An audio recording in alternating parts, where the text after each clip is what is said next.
On December 15th, a betrayal happened. On the same night as I uploaded an episode of the Gamma Analysis with Keith, the Abingers brought him on their they stole my Keith. And a week later, I let them know that there would be consequences. Ha, ha, ha.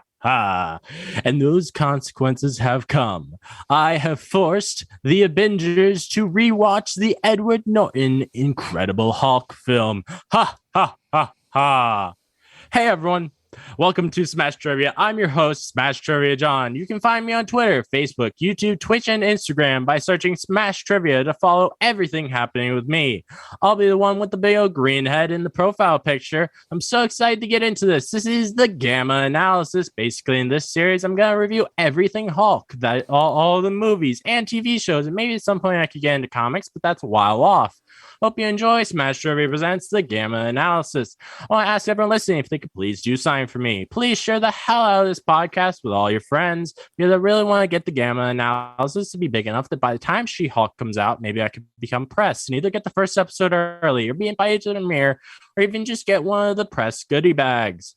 And for this episode, as I said earlier, we're reviewing the Edward Norton Incredible Hulk film from 2008. And normally I try to have mainly positive vibes for my podcast, but that's being thrown out the window today as I'm being a villain and forcing my prisoner guest to rewatch something they didn't like the first time or the last time they watched it. My prisoner guests today are from the Abingers Podcast, so feel forced to introduce yourselves. Hi, my name is Brandon. I am 1/3 of the Abingers Podcast. Honestly, John, you didn't have to tie our hands to the chair like this. This is kind of awkward. I'm feeling a little bit turned on, but I'm also a little bit weirded out. So I don't know how to feel anymore, but I'm happy to be here. So, yes. I'm Emmy. I'm 1/3 of the Abingers Podcast as well, and I like that we are using fractions to introduce ourselves because I'm a big old math nerd. But yeah, I agree that the getting tied to a chair is a little much. But again, I mean, I'm into it. I am Clinton, and I'm not good at math, so I'm 3/3 of the podcast. Clinton, we'll talk off the air, Clinton. Yeah, I don't mind being tied up, but I'm gonna need a little more. You got any gags or anything? And I can really get into this. So, yeah, so I'll just send those through the ether to get to you. Wonderful. You have to gag yourself. Yeah.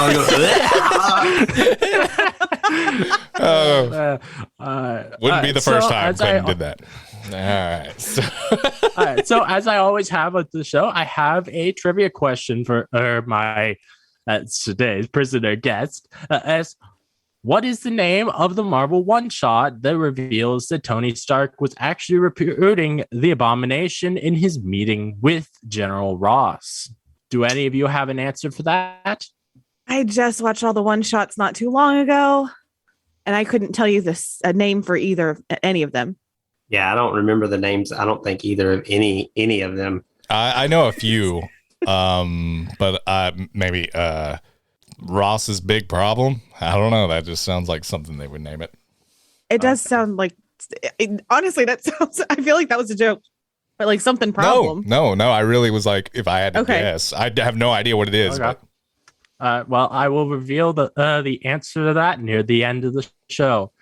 And as I always say before starting my reviews things, I highly recommend watching the film before listening, because this is a commentary on the film, so it wouldn't make a lot of sense if you haven't seen the film. Hold on. Like John, hold on. I'm sorry, I don't mean to interrupt.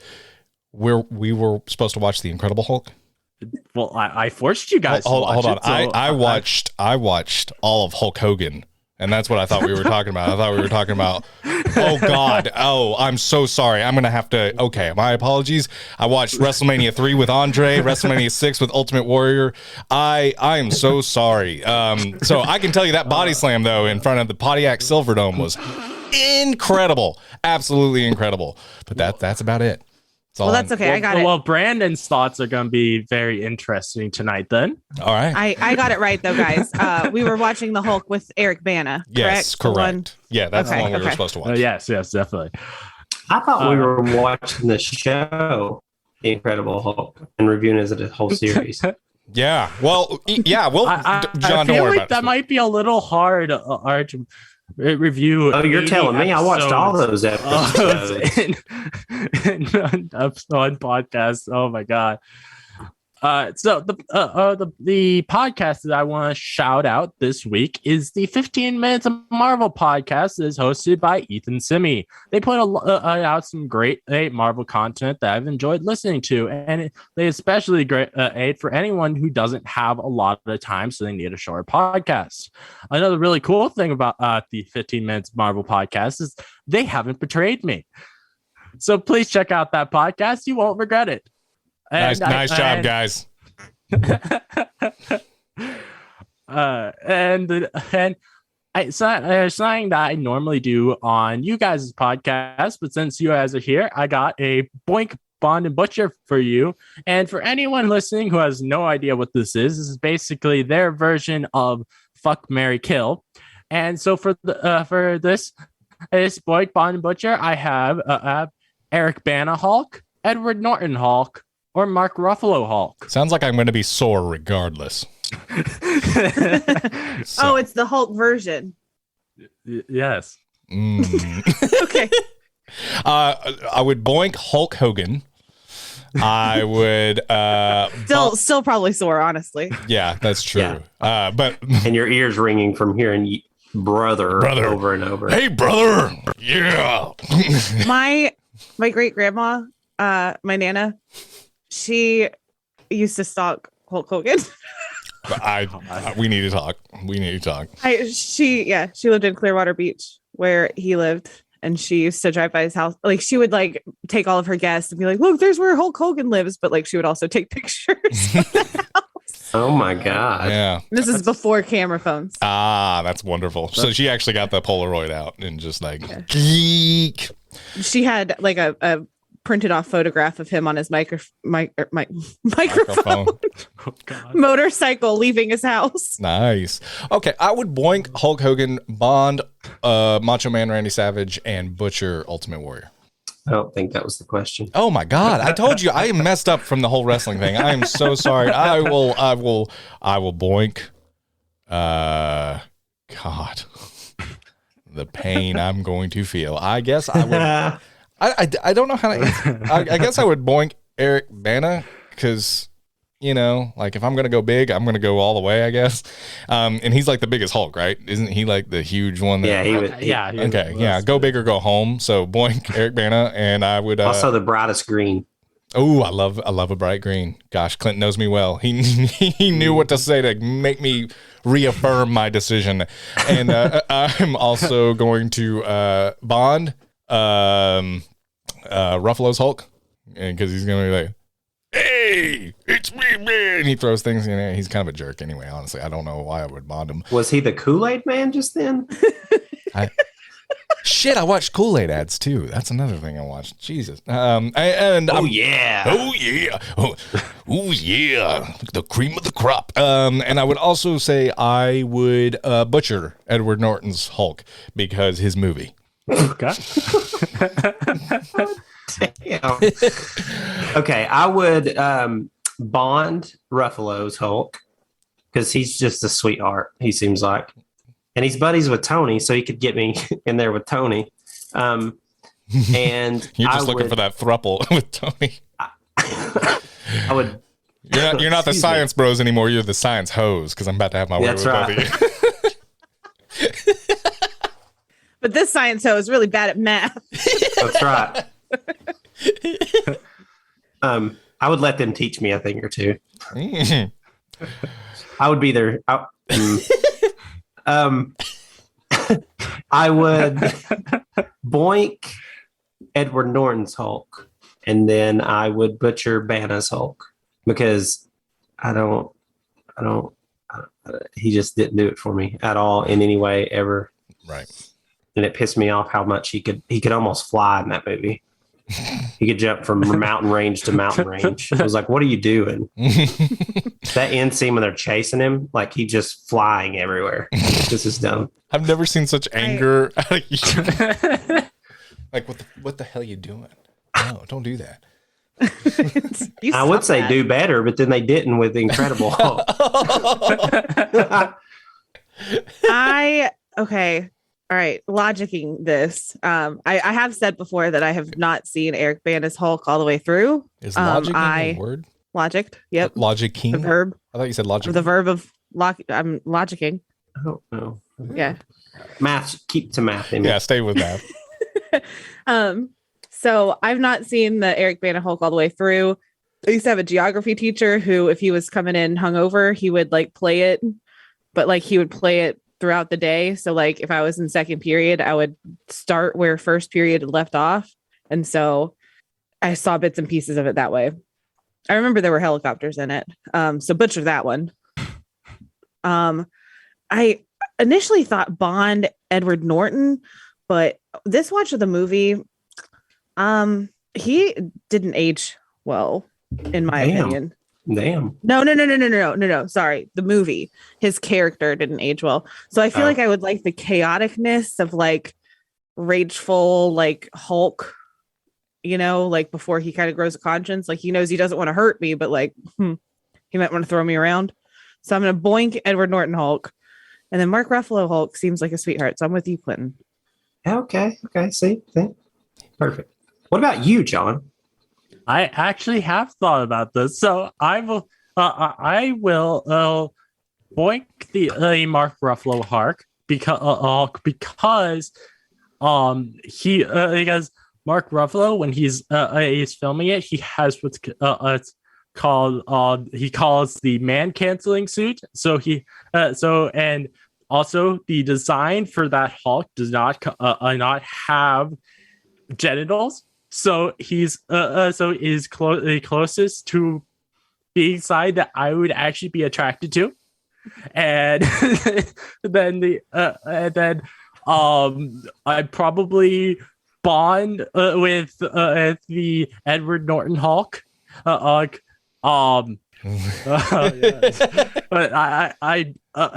I will butcher the Eric Bana Hulk. Just because he killed those hell dogs in the film, and I don't condone killing of dogs, even if they're hell dogs. So solid answer. That's mine. I agree. All right, so let's get into this review. But all right, so like I have two like facts about acts with this film. So This with a runtime of an hour and 52 minutes. This is tied with Thor: The Dark World for the shortest MCU film. I think it's tied with Thor: The Dark World for something else too. I'm sorry. And there's another MCU record that this film had, but it actually just lost the past few days. It's no longer the shortest period between first trailer coming out and the film's release. It had held the record with 93 days, and now that title belongs to Thor: Love and Thunder, since we're now closer than that to the film's release, and we still have no trailer in sight. Is it except for the one I live in? Oh, I'm just kidding. Oh, it's okay. It would be okay if you did. Do we know how many? Yeah, I grew up in one.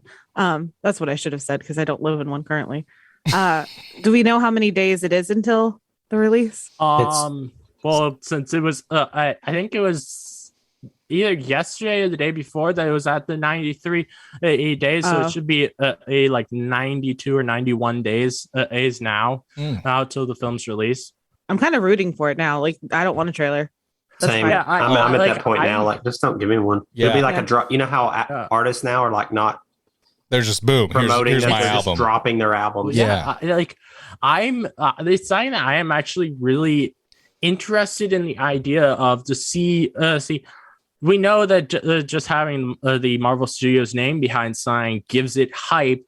I'm actually very interested in seeing what would happen if they released a film with no marketing whatsoever and just just put it out in theaters. Sure. I think that would be a really interesting to see, both from a fan's point of view, but also I feel like it should be something interesting for them as a studio's point of view, because like a lot of these films, they're paying probably just as much on marketing as they would for to make the actual film. So if they could save that much money off the film, I feel like it should be like a interesting experiment to see, would it be is it better to do marketing or not to do marketing? Mm-hmm. Yeah. For like a few years now, I've been thinking about like that would be really interesting to see. Can I tell you guys a secret? No. Okay. It won't be a secret anymore. Yeah, that's why I said no. I don't want to, because then it's never. Yeah, I'm just kidding. Say the secret. That's no longer a secret. I still haven't watched the newest Doctor Strange trailer. The one with I think it's very similar, but there's some new shots of Wanda. I haven't either. I've seen You don't really what was need posted to. in the Discord, but I haven't actually watched it with my own eyeballs. Same. I haven't either. You don't need to. I'm going to eventually. I really am excited That was the for when I patriarchy can coming finally get my tickets for Doctor Strange and Multiverse Madness. I haven't bought them yet because I always go with a friend of mine to go see these films, and he hasn't let me know yet whether he can actually make it opening night yet. So I'm waiting on him to let me know when I can so I can get our tickets ordered. I'm gonna do another gamble, and I'm waiting day of. Baby. Oh, man. God. You make me nervous, Emmy. I did it with No Way Home. You make me sad. I mean, I haven't experienced it's a single time since the pandemic where there's the theater's been full, so I don't think it's that much of a risk now. But yeah, Especially not to the shooting theater. I just I was surprised realized there was anybody there to see Morbius when we went. it's funny because like you guys talking about, I was like, I need to check to see if tickets are available at my theater because they're usually like way late. And yes, they are. So I'm purchasing my Doctor Strange tickets as we speak. Nice. All Way right. to give 100% of your attention to what you're doing. You know what, currently. guys? You reminded me, and I'm doing it. So piss off, Ghost. So the first thing I actually wrote down about the actual film. So this was something that honestly I wasn't very much of a fan of. So I feel like when like they should have tried to go like even more above and beyond with this film than was done with the 2003 film. And the 2003 film had a really cool Marvel intro where it was green and it showed all Hulk comics instead of just the normal sets of comics. And I really wish that they had continued that with this one, but sadly they didn't. And I honestly really hope that they try to do something like that with She-Hulk, because I know with the different Disney Plus series, they have tried to be a bit more creative with their intros than they have in the past. Yeah. Does it worry you at all with She-Hulk, like some of the like rumors going around that it might not be the best Disney Plus property? I know it's just rumors right now. I'm just curious what your thoughts are. It doesn't really worry me that much, just because like the article that came from, I read read through that whole article, and it's this was something that was said by someone on a podcast. I don't take their they say someone on a podcast say is fact.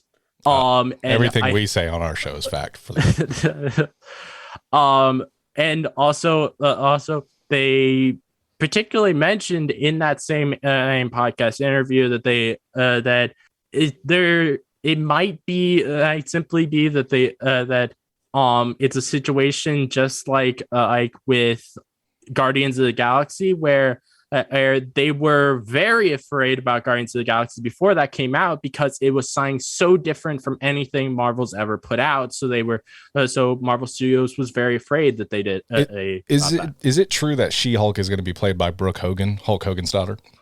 Oh God. I was curious Because that reality show, Hogan Knows Best, I mean, it was pretty good, but not my favorite reality show by any stretch of the imagination. I was more of a Meet the Barkers kind of guy, or the Ozzy Osbourne show. But in the background of Hogan Knows Best, if you see the older lady standing in the background with a camera, that's my Nana. Oh, that's wonderful. God. That is wonderful. Yeah. So Brooke Hogan is obviously going to be She-Hulk. I really believe it's going to be great. I honestly, and that's something you can take from this podcast as fact. We can't besmirch. We're not on our podcast. We can lie all day. We're not held to any standards on someone else's show. You may have taken us prisoner, but we're going to make you regret it. Yeah. Wow, that's impossible. All right. You asked challenge about accepted. You asked about the logo, and I did want to say I feel like the shows have been liberal with the logo. Like once it turns to Marvel Studios, it like will do something cool. Like Loki turned green and gold. I know Shang-Chi did something cool. But they do the montage now because they built the MCU, and they probably did it in the 03 one because they didn't have an MCU built yet. Yeah, so that's where the comic book flipping is going to be the same. They also didn't have a universe really set up by the 2008 film, but they sadly didn't continue trying to do something special like they did with the 2003 one in that. But I just feel like that being that it is now like this is now a property being made completely by Marvel Studios and they're not working with Universal on this. They I feel like they will for She-Hulk be willing to be a lot more creative. You hear that, Brooke? You're getting the show you deserve. I think creative, yes, but I think the comic book flipping is going to be the same. Ali or something playing her. Oh my god! Putting the best foot forward, guys. But yeah, I think they'll definitely do something with the actual Marvel logo. I would bet on that. I honestly, every time I hope they do something with the studios part too, not just the Marvel part. Well, okay, so you want the studios part, but what, and the Marvel part, but what about just the red background? Do you want it to change into like a purple and the rectangle? The long rectangle at the top and bottom. I need that to change with it. Okay, see, I would actually say don't change the top and bottom of it. Just keep it red. I don't know what's happening. You said the Marvel logo, and I was like, but they need to do something with the studios part of it too, not just where it says Marvel. And then when he got nitpicky, I even nitpicked more. It was a joke on a joke, and we were laughing because we get it, and you were just like, "What the hell?" It started with our cycles are synced. Yes, I know, and I went back and listened to that today, and you guys didn't understand my joke. It wasn't you didn't understand two of my jokes. There was one that I still didn't understand. All right, but that's for a different feed. Yes, sorry for a different episode. No, it's all right. So I like how the origin scene at the beginning of this one is almost a perfect copy of actually the origin scene in the 70s show. And like I know that's not something that's really big to you guys because you guys haven't probably watched the 70s show, but it's that 70s show? Find to be, I like it pretty well. Fez was wonderful. I really, really liked Fez a lot. But he dresses up as the Batman too and when he like goes to their house and trick or treats, it's like trick or treat, treat, trick. It's really, really cool. I think my favorite character in that 70s show was Phoebe. You know what? I'm more of a Monica guy, but I also really like Peter Griffin. Yeah, fair. Oh yes, Peter Griffin is just the best in that show. Mm-hmm. Mm-hmm. Yeah, no, I agree, 100%. Cartman's pretty good too. That's my Peter Griffin, everybody. Thank you. I'll be here all night, literally, because he's got me. We won't let John talk because he's got me tied to this chair. But damn it, he's let me talk, so I'm gonna get it out that way. There is one big difference though between this and what was shown in the 70s show. As in this, after the origin, like Hulk just immediately comes out versus in the 70s show. Banner is driving home and he gets a flat tire, and he gets angry from getting from having to try and deal with his flat tire in the rain. That's what causes the Hulk to come out for the first time in the 70s show. So there is a little bit of a difference, but I really like that they tried to do an homage to that. And like with a lot of my notes, a lot of things that I wrote down are different like homages to previous Hulk things that I noticed now that I've watched a lot more other Hulk stuff. And I think that things like that are probably why I appreciate this film a lot more than most of the general audience does. There's and we also see during that origin scene inside. I don't think we've ever seen really much of before in the or from other adaptations of the Hulk, whether it be MCU or otherwise. As we saw some shots that are like point of view shots from Hulk, and I thought that was kind of cool that they did that. And then we got into these and please speak up if there's something you want to say, because a lot of the time I'll be looking at my notepad, so I don't see if you put your hand up. Okay. But no worries. So then if I want to speak, I'll make a fart noise into the mic. You'll know that's me. But we start going into a lot of shows, like a lot of files and stuff, and one of the files mentions and one of Bruce's known associates. It's Rick Jones. This is someone who was in a lot of the original comics. Rick Flair? Rick James. That's what I heard. It's Rick James, bitch. Yeah. What did Five Fingers say to the face, Chris Rock? Slap. And that confirms that character does actually exist as in the MCU, even though they've never actually shown him. And I kind of hope that since we seem to be, I feel like in She-Hulk we're going to learn more about like Bruce's and Hulk's life. I'm kind of hope that they bring in like a Rick Jones as a friend of his in the show. Like maybe like just showing like sign at the beginning before he goes to She-Hulk, or not She-Hulk at the time. It would be Jennifer Walters, who after she got shot up and because he has to give her a blood transfusion, which is how she turns into She-Hulk. So does Rick Jones sing Super Freak, or is that someone else? That's all I hear is it's Rick Jones, bitch. Do you think we'll see Betty reappear?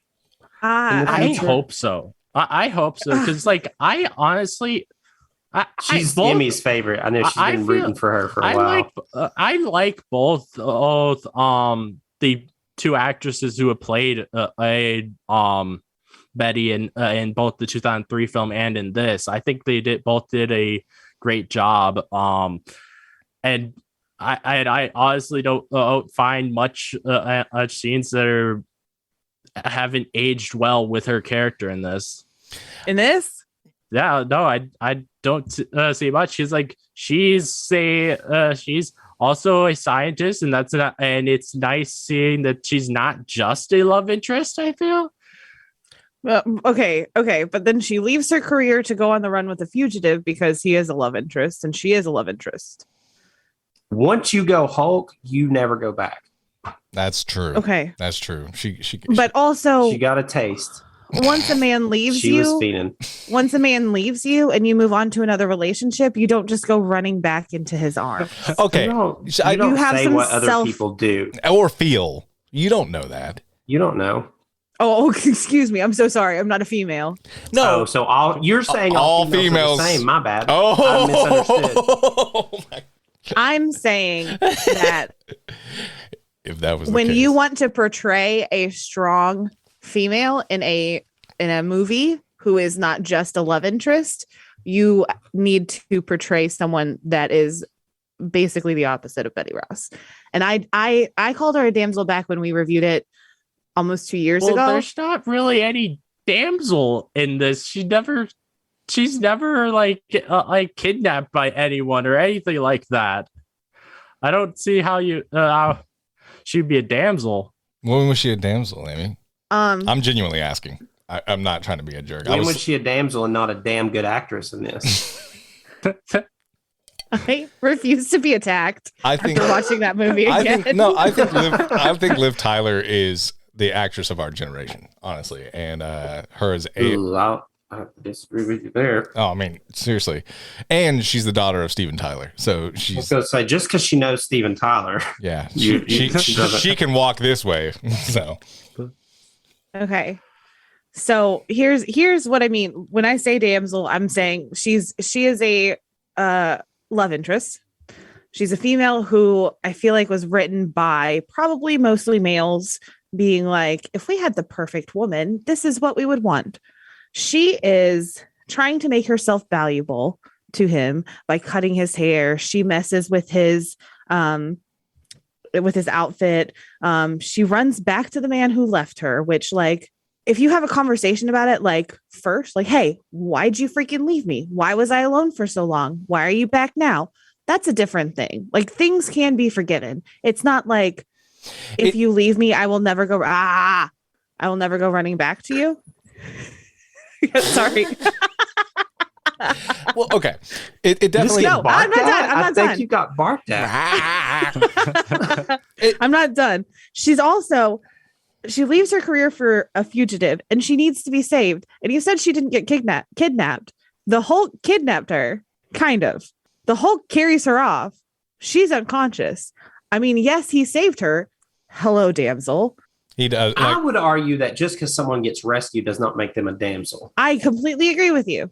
Name a time when she fights for herself. When you have the Hulk, she hits one of the soldiers as she's running towards the building. She got tackled after 2 seconds. She hits him pretty hard there. One of these soldiers when she's heading towards the college. It looks like she almost knocks him out there. Okay, and then she just stops fighting. He like hits her back or something, or like knocks her down, and then she tackles her. Oh. He tackles her to the ground, and she just lays there. She doesn't try to continue to hit him.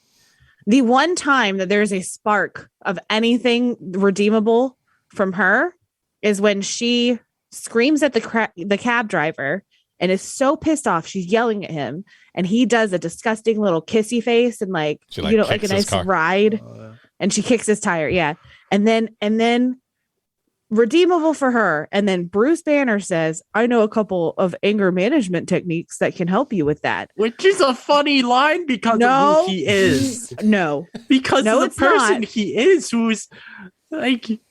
And the scene is funny only because he's the one who's supposed to have an anger problem.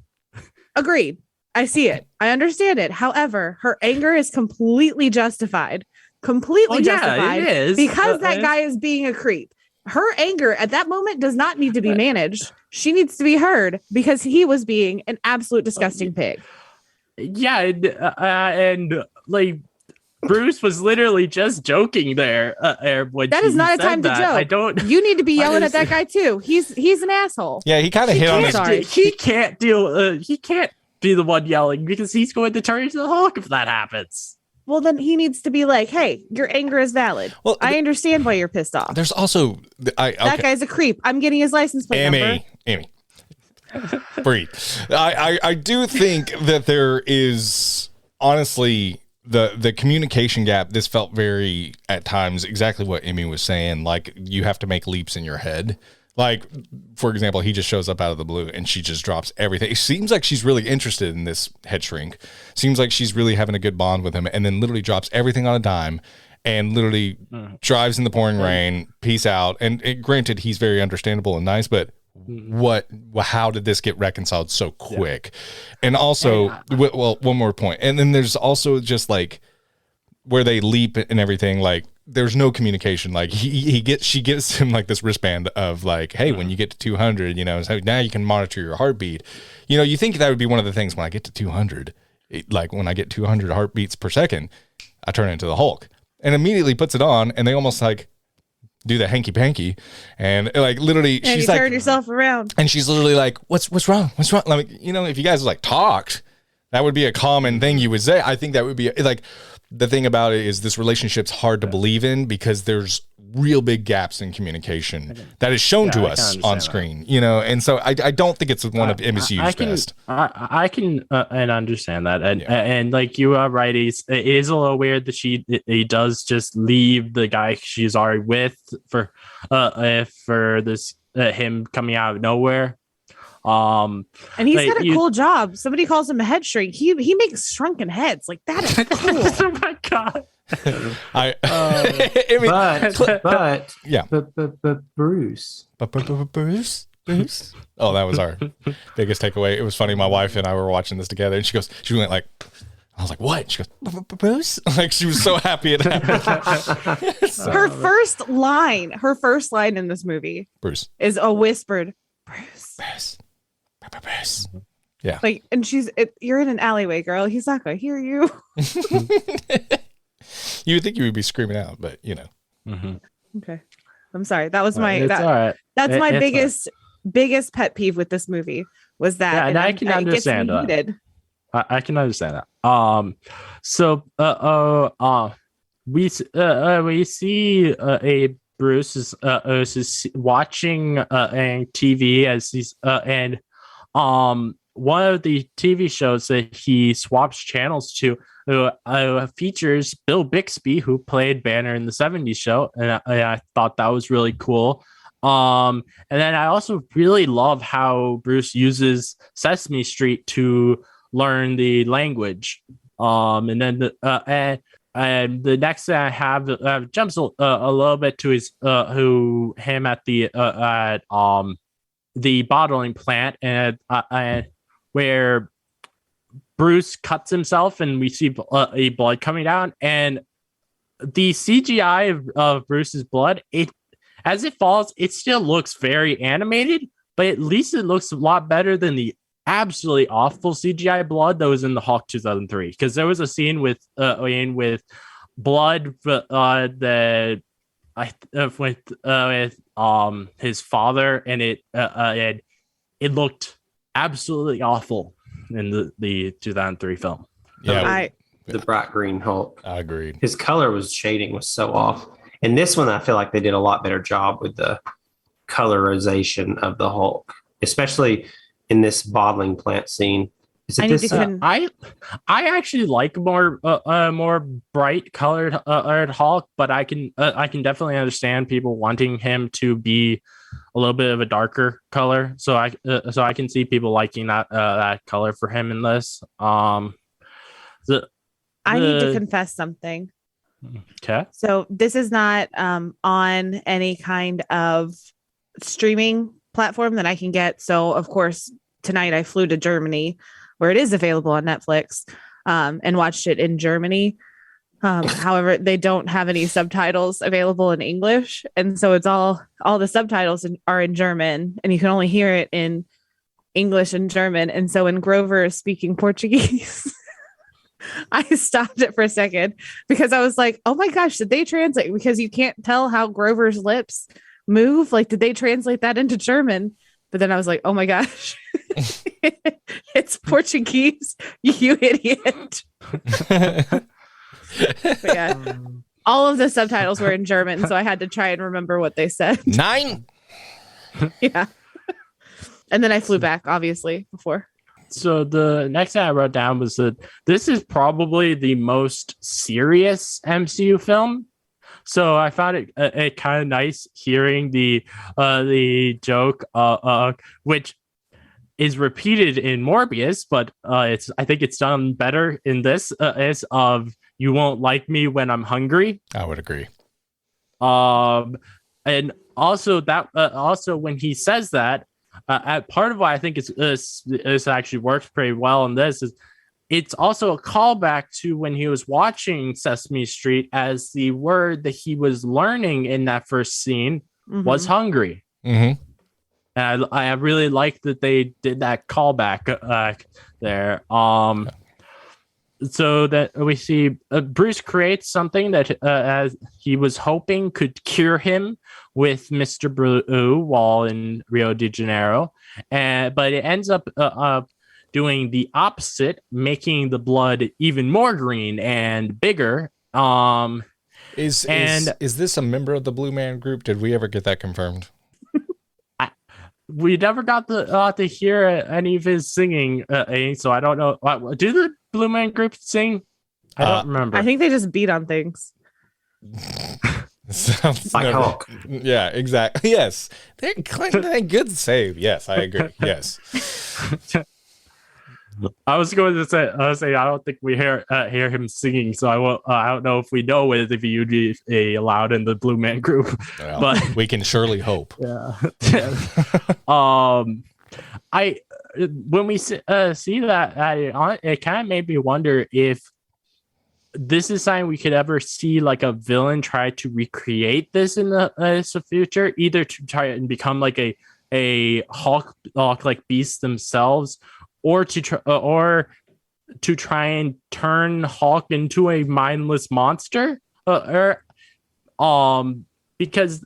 I feel like there is something to that, that the fact that it made his blood cells even more green and they got bigger. So I feel like that's something I could easily see a villain trying to use in the future. Totally agreed. Do you know who someone that's green as well that I think could take on the Hulk? The Grinch. He has a bigger personality. He's not as big as the Hulk. The Grinch. The Mask. Oh.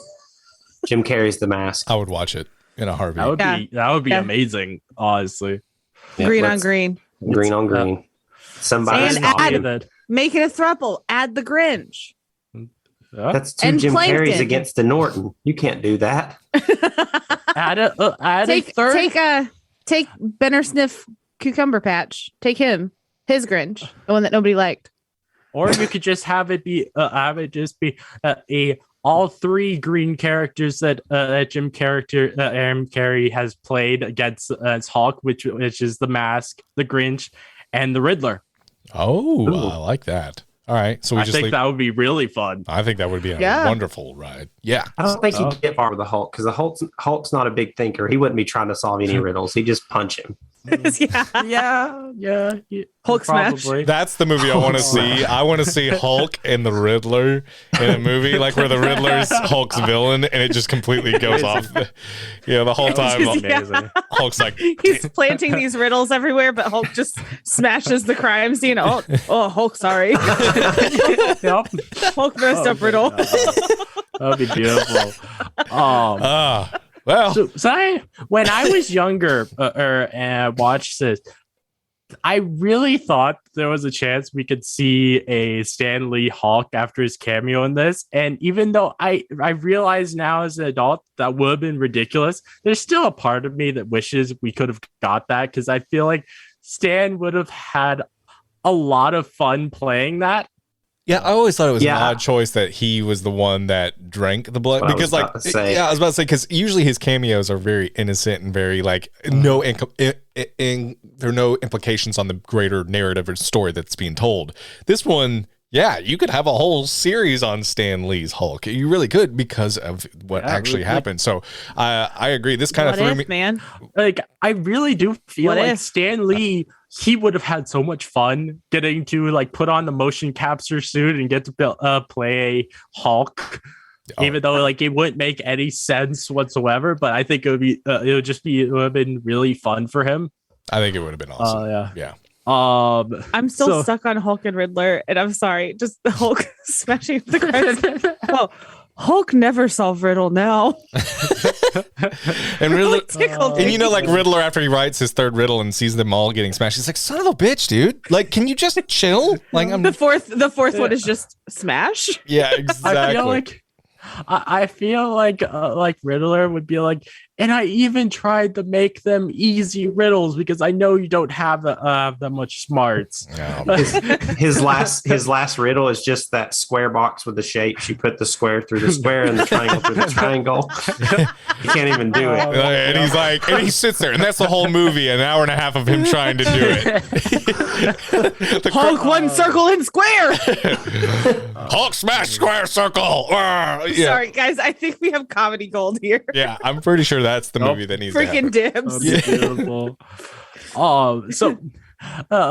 I found out after looking up the Pingo Dos soda from this. So because I was looking up to see if that was like possibly a real thing, but apparently, even though it was made for this film, apparently you can actually buy it and try it at the Avengers campus at Disneyland, California. Which What was it called?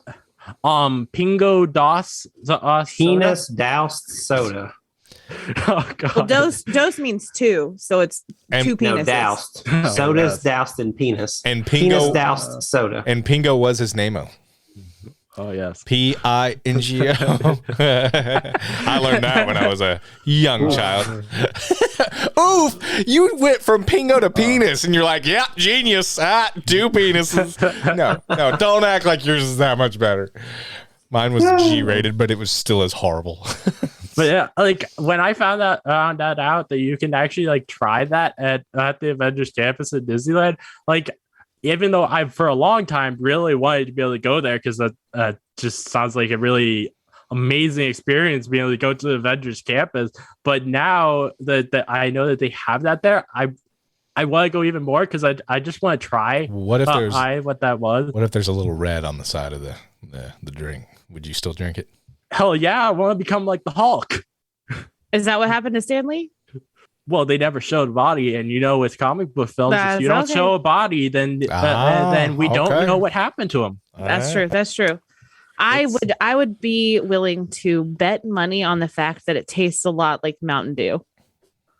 Based What I color. heard is that apparently it tastes like and I don't know I can't imagine what this actually would taste like, but what I heard from a friend of mine, one of the people who hosts the Weekly Meat podcast. He said apparently he had looked it up, and apparently it's supposed to taste like a vanilla flavored Sprite, and I can't imagine how that would taste, and I don't know if it would be good, but it just sounds interesting.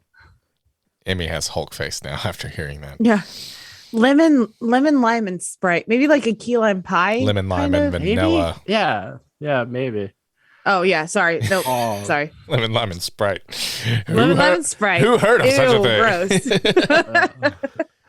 But like a pie, like a lemon tart or a. Yeah, probably. I don't know about that. Yeah. So the next thing I wrote down, and this jumps a little bit forward again, I think, but I just wrote, I gotta say, fuck Ross's men. They didn't need to kill the two dogs. I think they tranked them. Hey. They tranked them. Yes. Okay. I think that we said that they killed the two dogs in our episode, and we were like, yeah, absolutely, fuck that. They tranked them. However, this watch, they all had tranks on, and they say later, when they're in the factory, somebody says go live, like live ammo, and then they all switch to like actual like gonna kill you bullets instead of just gonna. Well, I'm assuming, I don't know, if you're tranking a Hulk dude.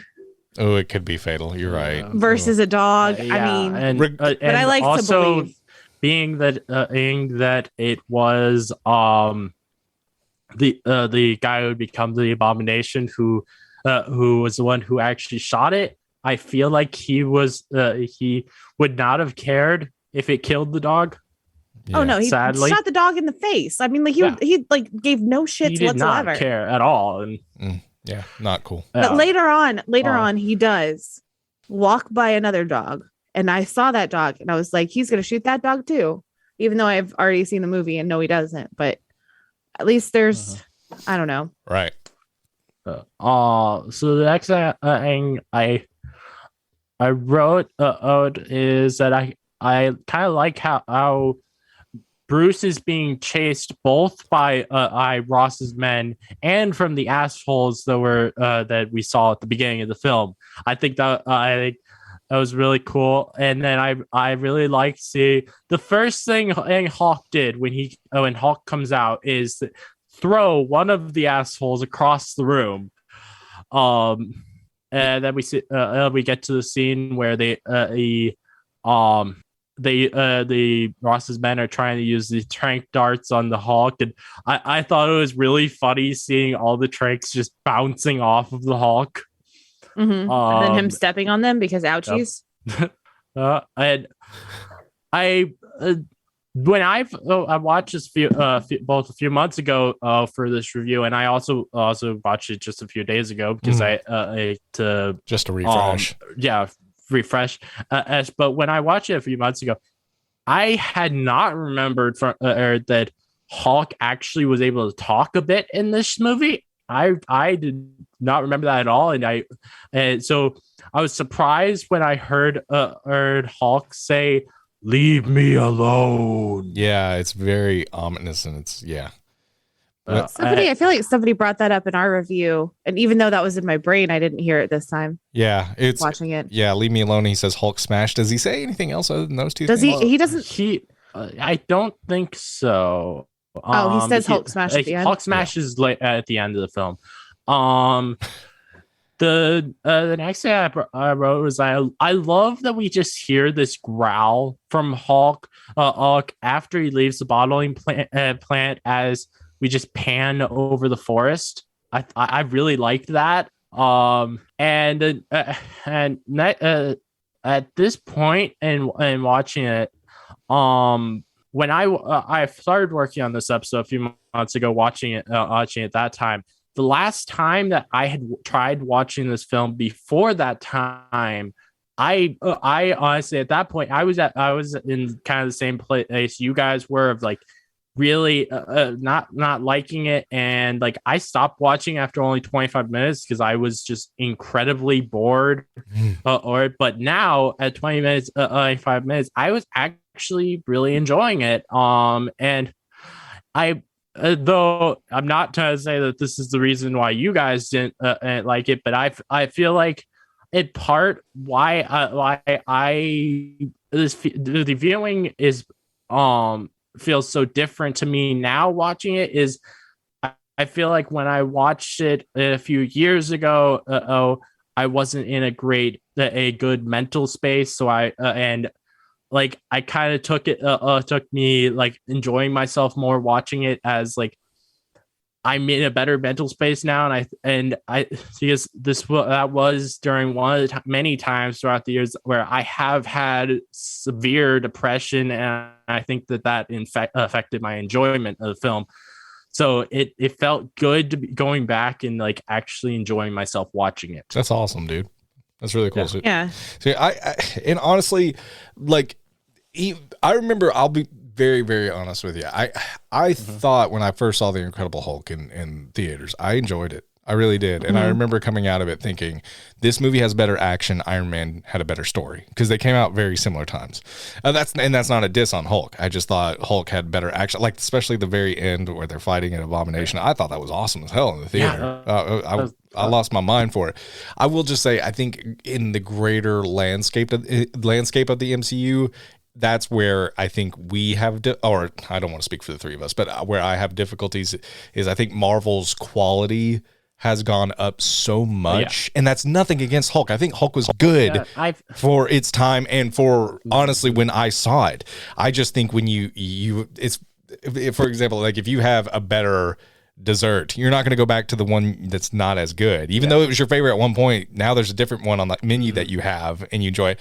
Yeah, it's good, but if you're comparing the two, it's and that's what we've always said. It's our least favorite, but it doesn't mean it's not good in its own right. If that makes sense. It's like I feel like even you guys, I know you guys aren't really very big fans of this film. Like you guys would probably say it's a lot better than a lot of the Marvel films that were not set in the MCU. Things like 4 or 3's Daredevil and Elektra, films like Ghost Rider are you guys I know you guys hate Howard the Duck, like I feel like you guys would definitely probably say that this is better than those.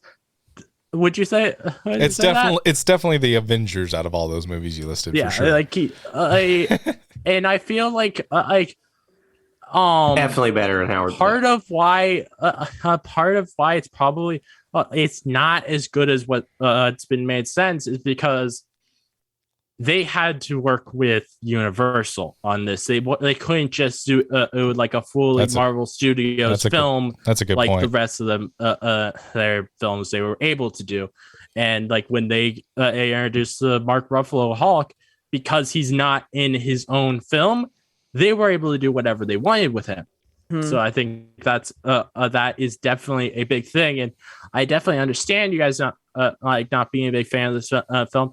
Like I enjoy this film now, but I will still say Mark Ruffalo is my favorite Hulk, just because I want a really fun on Hulk. I like my favorite scene in the entire MCU is when Captain America tells Hulk to smash in the Avengers, and like that smile that Hulk has when he says that. Yeah, is that I want that fun loving Hulk, and I really want to see that Hulk team up with more people in just one-on-one team ups, and it does honestly kind of sadden me that they haven't tried to do many one-on-one team ups with him. Well, they kind of did in Ragnarok. They did it with Ragnarok, but Avengers. like particularly like one I really want to see is because I love in like a lot of cartoons the dynamic between Spider-Man and Hulk, but even though they've technically probably met at Tony's funeral, we've never actually seen the two of those characters interact in the MCU. I think that would be a really fun one to see. But then again, I mean, how many characters have teamed up in the MCU that like aren't normally part of each other's comics? Yeah. Aside from Civil War, Thor, Ragnarok. There's not very many. That's you're right. Right. But it's just that I feel like I feel like there's so many. I feel like there's so much potential with to have lots more one-on-one relationships, and it saddens me that the MCU hasn't really tried for a lot of that. Like another team up the sign that doesn't involve Hulk that I really want to see now after Falcon and the Winter Soldier. I want to see Spider-Man teaming up with the new Captain America. I think because I loved that banter they had in Civil War, and like I think that would be a really interesting and that's one character where it doesn't really matter that he doesn't know Spider-Man's identity, because I don't think he knew it before. So right, yeah. No, I agree. I think that would be a lot of fun just to see Sam and Spidey. Just because the actors in real life, have you guys seen like any of the videos of like them having banter with each other in real life? It's hilarious. Yeah, no, they're real cute together. Yeah, get this kid a juice box. Get him a juice box. He's a problem. Yeah, he's a problem. Yeah. It's cute. So the next thing I have is, let's see, when Bruce gets into Guatemala, we hear the Lonely Man theme from the 70s Hulk, and I like that's another thing where, because I've now watched the 70s Hulk, I'm able to recognize that now, and it's cool to me to be able to recognize that like something like that, those Easter eggs, because I know that I wouldn't have been able to. Yeah, that is really cool. Like that insight is like, at least they're paying homage to earlier versions of the Hulk. That's it's a cool perspective to have. Agreed. The next thing that I wrote down is that Bruce has flashbacks of getting shot at, and I would not have expected a film like this to show a bit of PTSD, and I think that's kind of cool that they do show that in this. That's a great point, because we really we definitely touched on that I think, a lot in Iron Man 3, but you're right. I think Hulk had it first, actually. Yeah. And like that, and even though I liked that they did have that as well, and Howard the Duck, I think it fits a lot better within this film than it does in that film, because that film it's a little weird seeing there be a PTSD stuff in that. So, and I feel like it is kind of similar how they use the PTSD between the two films. Mm-hmm. Definitely. So the next thing I have is that I like this use of days since the last incident. And because that gives an idea of how much time passes throughout the entire film. Yes. It takes them 17 days, I think, from Guatemala to get back to Culver University. Yeah. Yep. Yeah. And that's a cool way to kind of mark that time. Yeah. Mm-hmm. And it makes sense that it takes so long, because it's not like he could have flown to Culver University. Mm-hmm. Exactly. Yeah. Unless he was Eric Bana's Hulk. Yeah, he could just jump mountains. He would jump twice and he'd be there. Yeah. Days without incident. 2 minutes. It was a little weird in that film that he could jump that high.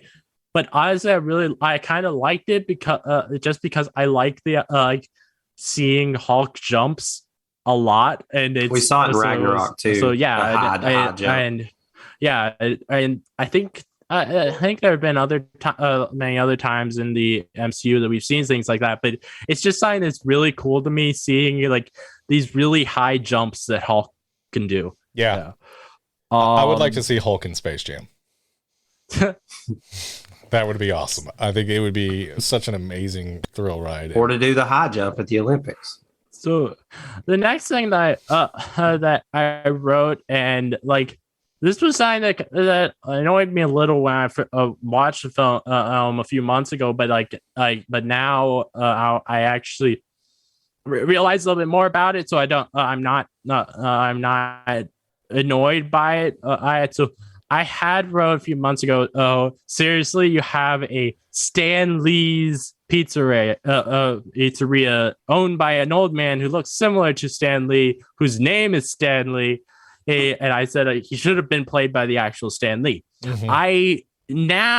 I don't have that same criticism, because they actually did a cool thing still with this scene, because this is actually a cameo from Paul Scholes, who him being cast in this was an homage to him playing Bruce Banner in the Marvel superheroes cartoon in the 60s, which where he was the first ever actor to portray the character.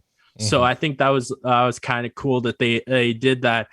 It feels a little weird that it's Stan Lee's pizzeria. It's not played by Stan Lee, but I think it's still cool that they included the first ever actor to portray a Hulk in something. Yeah.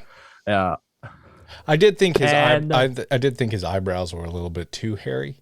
To be Stanley, I would have trimmed it off just a little bit, but other than that, yeah. I thought you were talking about the Hulk for a minute. I was like, I don't remember his eyebrows being real hairy. No, obviously you didn't look close enough. Guess not. Yeah. The next, I have a question. Mm-hmm. Do we think the Hulk's breath stinks? Because I feel like his breath smells real bad.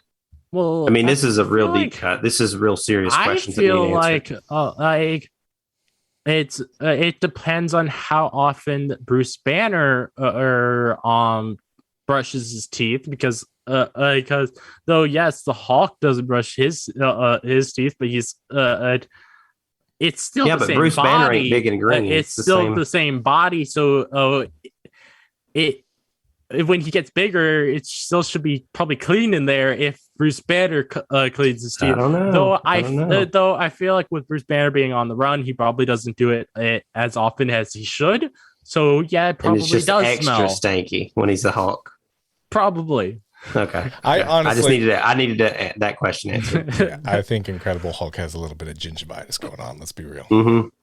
So the next I wrote is about another cameo in the film, and it was this one was from Lou Ferrigno being a security guard, which is both a callback to him playing Hulk, obviously in the '70s show. Oh, but also he played a security guard in the 2003 Hulk. And I really hope they continue this thing of having him play security guards in She-Hulk. Well, isn't he a security guard in real life now because he doesn't have much going on?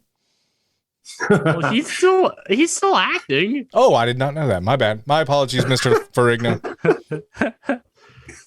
I thought we were talking about Edward Norton. It's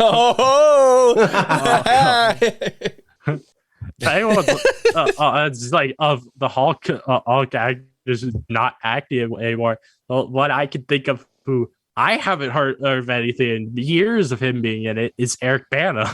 Yeah, that's true. a very good point. I'm gonna find out what Eric Bana's doing. I will report back in 5 minutes, sir. Oh yeah. But yeah, I really hope that they continue this thing of him having cameos as a security guard when She-Hulk comes out. I think it's kind of a cool thing that every time that there's a Hulk related thing coming out, he plays the security guard now. And then I wrote how did Betty know he'd be on this particular street? And this is definitely a criticism of the film because I feel like it's a little weird that she just somehow knew this particular street or bridge or whatever it was would be where she'd find I'm Bruce. I definitely think she probably smelled his breath. You know, she was just she was like, let me let me follow the stank. And when she did, it led her to Bruce. Yes. That's the only. That's a good criticism, though. I really agree with you, John. It's like, how did she just drive down this road, sees one dude in a very like you can't really see his face either. Sees he's in a hoodie, and he's like immediately like, "Yep, there he is. That's the guy." You know, like I don't know. It just it's a leap. It's more leaping, and I'm not talking about Eric Bana's Hulk between mountain to mountain. Even though I do really enjoy this film now, like I will admit there's definitely a lot of flaws to the film. I'm not going to deny that at all. Because that's not who I am. I'm not going to act like every film is perfect. Just because I liked it, like the film.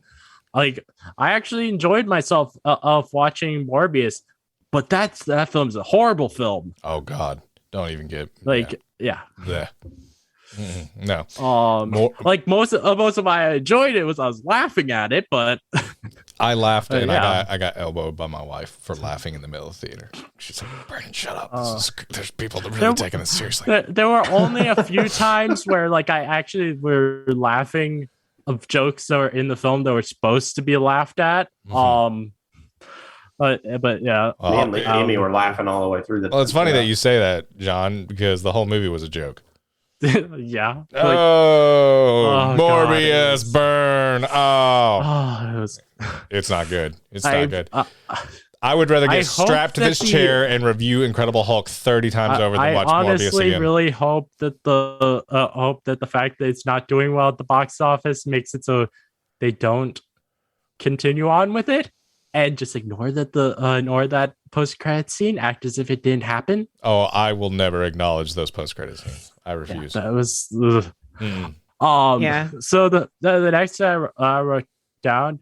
I hate seeing needles go into other people, and it's even worse when they're massive. So I was a bit queasy at the scene when Blonsky gets injected with the super soldier serum. I don't like it either. That was something I also got queasy with in Morbius. Oh gosh, yeah. People always are like, "Well, you've got a tattoo." And I'm like, it's different. I know it's a needle, but like into a vein makes me cringe versus like across the skin. You know, something that I find really interesting. So like anything that's like medical or surgeries or needles going into something, I get queasy at all of that seeing it. I don't get queasy at seeing gore in films. And I find it interesting how this thing that's more precise and probably more clean, and actually I get queasy by, but this thing that's just blood splattering everywhere, I don't get queasy at all. Yeah, that's. And I wonder what that is. Well, no, I'm very with needles. Yeah, I have to, like, even when he pricked his finger and bled, like, I had to look away. I can't do that. Like any like very fine needles, I don't know. I can't do much of that. I'm the same way, but like, I don't know. Like, it's funny because I watch UFC a lot. I watch a lot of mixed martial arts. They break limbs. They knock people out. There's a lot of blood at times in fights. It's not pretty. That doesn't bother me though, because it's like a sport. It's when it becomes either medical or freak accident kind of thing. Like that's when I get really things weird like about that. it. Yeah, as well. It's weird, but that's how my brain has always kind of been. And I don't know if it makes sense. My brain works the exact same way. And I just do find it as an interesting and very weird thing, because I feel like if anything, your brain should tell you this thing that is messy is it should be worse, but the thing that is not messy is what it doesn't like. Right. Yeah. Exactly.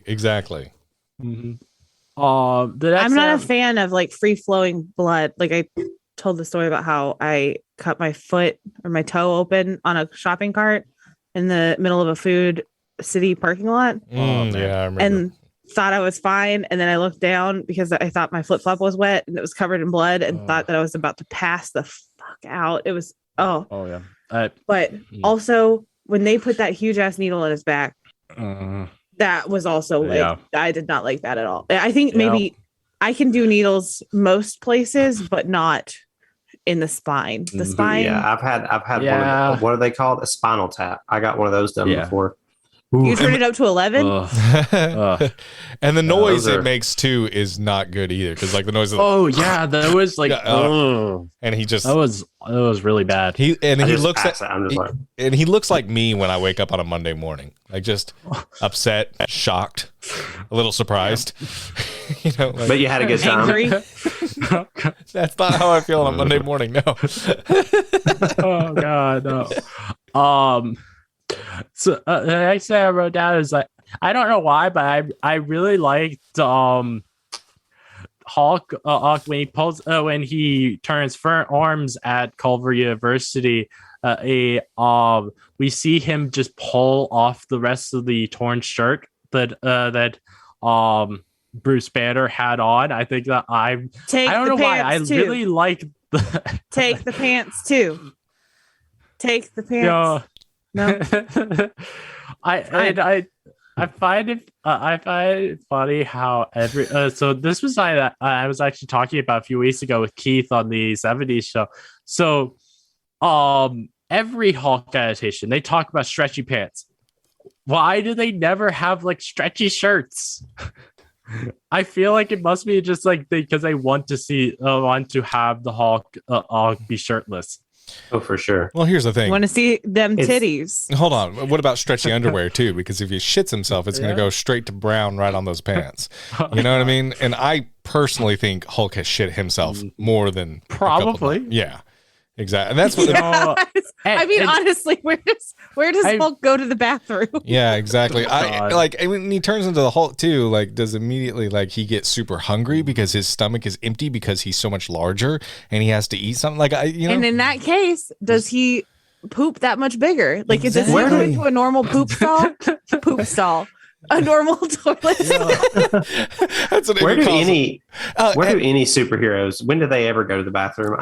I need to start seeing real cinema, and I need some kind of transition scene where they go to the bathroom. I just would love to be with Emmy, like at a restaurant, and we're all sitting there. I couldn't really see that happen in Deadpool 3. I'd like to be with Emmy at a restaurant, and she'd be like, "Excuse me, where's your poop stall? Thank you." Poop stall. Excuse. And yes, I would like to know where the urine one is, please. Like, I could see there being a joke in Deadpool 3. Like, he's in a bathroom pooping, and as each one of the poops come out, he'll be like, one of them be like, "That was X-Men Origins," and then the next you'd be like, "That was Green Lantern." Oh, I can see that working. That would be funny. I can see that working. I can definitely see that. Have you seen that meme too of like girls in jumpers, like the rompers? Rompers. That's what they are. Yep. Because Yeah. And it's like I feel so amazing. Look at me. I'm strutting around. Da da da. And then like she's sitting on the toilet and Naked. had to like pull the Just entire naked. outfit off. And Yeah. she's just yep. Yeah, That Deadpool doing that would be Hilarious. hilarious. Oh, I like that one too. oh man, I was watching this week a video from a YouTuber that I just found out that you also like, Brandon and Drew Gooden, Yes. and where he was reviewing more crap products, and like one of the things he was reviewing was like literally this like onesie thing where he had to literally take the entire thing off to use the bathroom, and it was really hilarious how and apparently one of the two, there was a way you could keep wearing it when you use the bathroom, but it's but you have to hold the flaps open on the butt to be able to keep constantly be able to do it. And I was like, what? Oh my god. Yeah, Those have been around forever. Yeah, well, here's the thing. He bought a onesie and he had to take a shit, and one came with a butt flap and one didn't. It was two different brands, and so he says the butt flap. What's the point of a butt flap if the flap keeps closing? It doesn't open. So he said I have to literally hold my hand next to my ass while I shit, and then when I'm going to wipe my ass, I have to hold this down, and if I stop, boom. Shit right on there. That's an accident waiting to happen. Exactly. It's a conundrum. Shit on your ass. Yeah, exactly. You have a splat. Wait, could you not? Hilarious. Oh, you have to. It folds up. Yes, it like closes back. Yeah, It's not folding down. It's Oh, folding up and it closing. should fold down. Yes, exactly.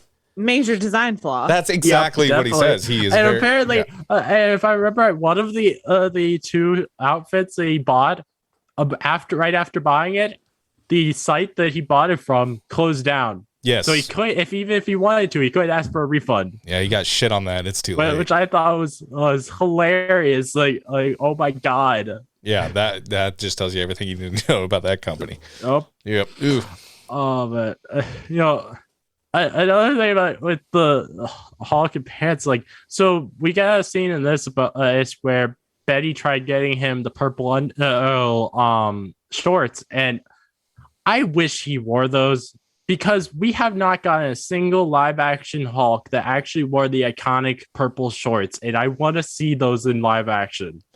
What really kind of threw me off on this scene too is like he's literally had no clothes before. He's like been in slums and like with just like a little bit covering his body, and then like she throws him stretchy purple, and he's like, "No, I'm not gonna wear that." I'm like, I'm too good for that. I was like, purple's a girl's color. I don't know what it was, but it was like such a you have no right to even say no to any, like, what are you, like, he literally was up before that scene, he's up against a wall just hunkered over and like just not having anything. He's and then she's like, I'll take my chances. Yeah, exactly. I'm like, okay. And also, okay, just my biggest criticism of this movie while I was watching it, Edward Norton's performance is so flat. It is so flat. Like, Betty, gotta try. Like, he doesn't change inflection the entire movie. I don't ever, and I know Hulk is more his extreme side. I get that. Trust me. I maybe that's where he should. But like, Bruce Banner has Bruce Banner. Where Mark Ruffalo in the first Avengers, when he's like, "Stop lying to me," and he immediately That was more emotion in 5 minutes with Mark Ruffalo's Bruce Banner than the entire movie we saw with Edward Norton's Bruce Banner. And to me, if you don't have a likable, because Bruce Banner is a hero as well. And if you don't have a likable hero, even if it's really tough. And it's like, I'm not saying he's unlikable, but I'm not saying he's like a guy I'm like dying. Well, he's more Bruce Banner than the Hulk. You have to carry it. You have to be likable. Exactly. Exactly. Yeah. And he's just, he just falls flat for me, And I'm not talking about when he just kersplats at the end of the movie. I definitely can see that.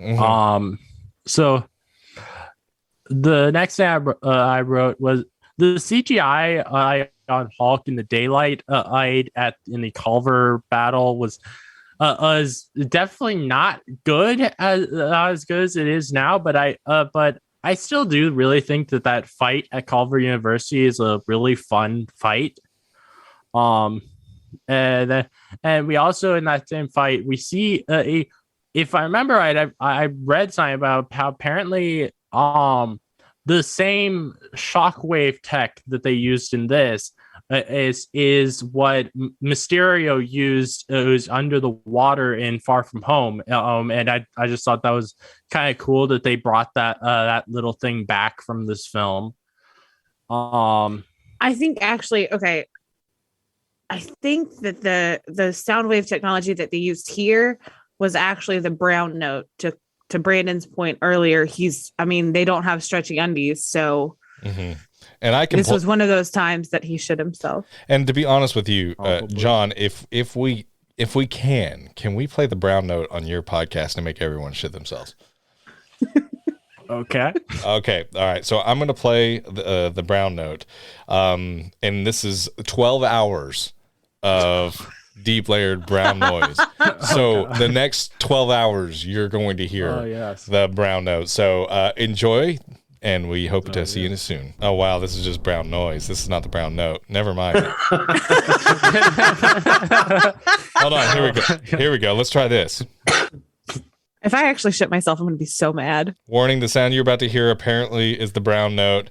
Warning, make sure you have a toilet available. Here we go. Info, turn your speaker volume to just below a quarter. You may not hear some of the most. This is a good idea. There are actually so many warnings before this. You know what? I'm not going to do it because, John, the worst thing is we're going to be sloshing around in shitty underoos the whole show. That's just the cut. Yeah, so we're going to play the brown note and the podcast is over. Yeah, that would be hilarious. Now we just keep recording, don't say anything, and then at the end of the episode we say, and by the way, it worked. We've been sitting in our own dung. Well, you know what's so funny? The listener is also like, yeah, I know it worked because I've been listening to this in my own shit the whole time. So the next thing I wrote, I know Emmy really did not like this. I liked that we saw Hulk saving Betty from the explosion and fire. I agree. Mainly because we really haven't seen much with the MCU Hulk of him saving people. Like we've seen him fight villains, smash up villains. We haven't seen him like pick someone up to take them out of harm's way very often in the MCU, and I liked seeing that. And I feel like in the later MCU where Mark Ruffalo's Bruce Banner is at, where he's like, I'm a monster, I should not be. I think that, and I guess Edward Norton's is also kind of in that headspace, but it to me is like Bruce Banner doesn't feel like he's a hero, so he doesn't save people because he's not a hero. He doesn't think he's a hero. He's just, I'm here as the brute force when you need me. And so I don't think that he really becomes that self-aware or that I don't know, like he's starting to get there whenever he becomes Professor Hulk. Mm-hmm. Whenever he can kind of meld both together and be like, okay, I'm not the villain. I'm not just smashing things. I have value. I am like both the Hulk and I are the same person. I'm not just smashing shit, I guess. I would agree with you, Emmy, because there's that especially obviously Ruffalo's Hulk. I can't talk when he starts finding himself, where he goes from, I feel like, exposed like a nerve to when you first meet him in exactly Avengers, exactly like that journey of him finding himself, where he doesn't feel like the problem anymore, and he's like, maybe Hulk could be the cure. And we saw that obviously Professor Hulk kind of go into that conversation. A lot of people love Professor Hulk, hate Professor Hulk. I just love how they explored that, and for his story arc. Exactly. I do. Yeah, I really like that they did how they did with Professor Hulk. I don't understand really as much of criticism against it because I feel like what they're doing with that is I think what we're going to see going forward is that at some point because that's not really Hulk, that is Bruce Banner with Hulk's body, how I see it, and I feel like at some point, what's going to happen is like Hulk is going to be tired of Bruce Banner having everything of both the smarts and the body, and he is going. It's almost going to be like Hulk has been and pushed down deep into in Bruce's mind, and he is going to break free, and that I feel is how the rumored World War Hulk film would go. Is like is that he is going to become a villain because he is that mad that Bruce Banner is not thinking of this as I have my smarts, and the Hulk he is a good thing, but he is his own person. He thinks of it as I should be able to have everything, and I think that's what we're going to see moving forward. And I don't think most people who are against the Professor Hulk idea understand that, and that it's not a forever thing that it's going to be Professor Hulk. Well, yeah. Well, and we saw that in Shang-Chi in the end credits, correct? Post credits. Spoiler alert. Sorry. Wow. Sorry, it came out in September. I mean, at this point, if you haven't. And by the way, spoiler alert for the Incredible Hulk. If you have not watched the Incredible Hulk, spoiler alert ahead. But no, I don't know. I feel like that whole arc for him was like a reconciliation, it was like a mental health journey that he went on to be like, 100%. So I liked it. 100%. It was like I'm not just a problem. I'm not just the brawn. I agree. Yeah. I agree. Yeah. So next thing I wrote down is I really like the scene between General Ross and Leonard Samson, who was Betty's boyfriend before Bruce came back. Because it really makes me like Leonard a lot. No, sorry. No, sorry. His name is Phil Dunphy. And he's on Modern Family, and he was cheating on his wife with Betty Ross, and he is a dirtbag. And he's his wife Claire. Yeah, his wife Claire, and he's a dirtbag for it. And we do not like him on the Abingers podcast. Do not associate. No, stop it. He's a sweetheart. No, he would never cheat on his wife. He cheated on Claire with Betty. You see it here. I choose not to believe that. Well, you know what? I speak for all of sane humanity. We do not support this gross. I didn't watch Modern Family.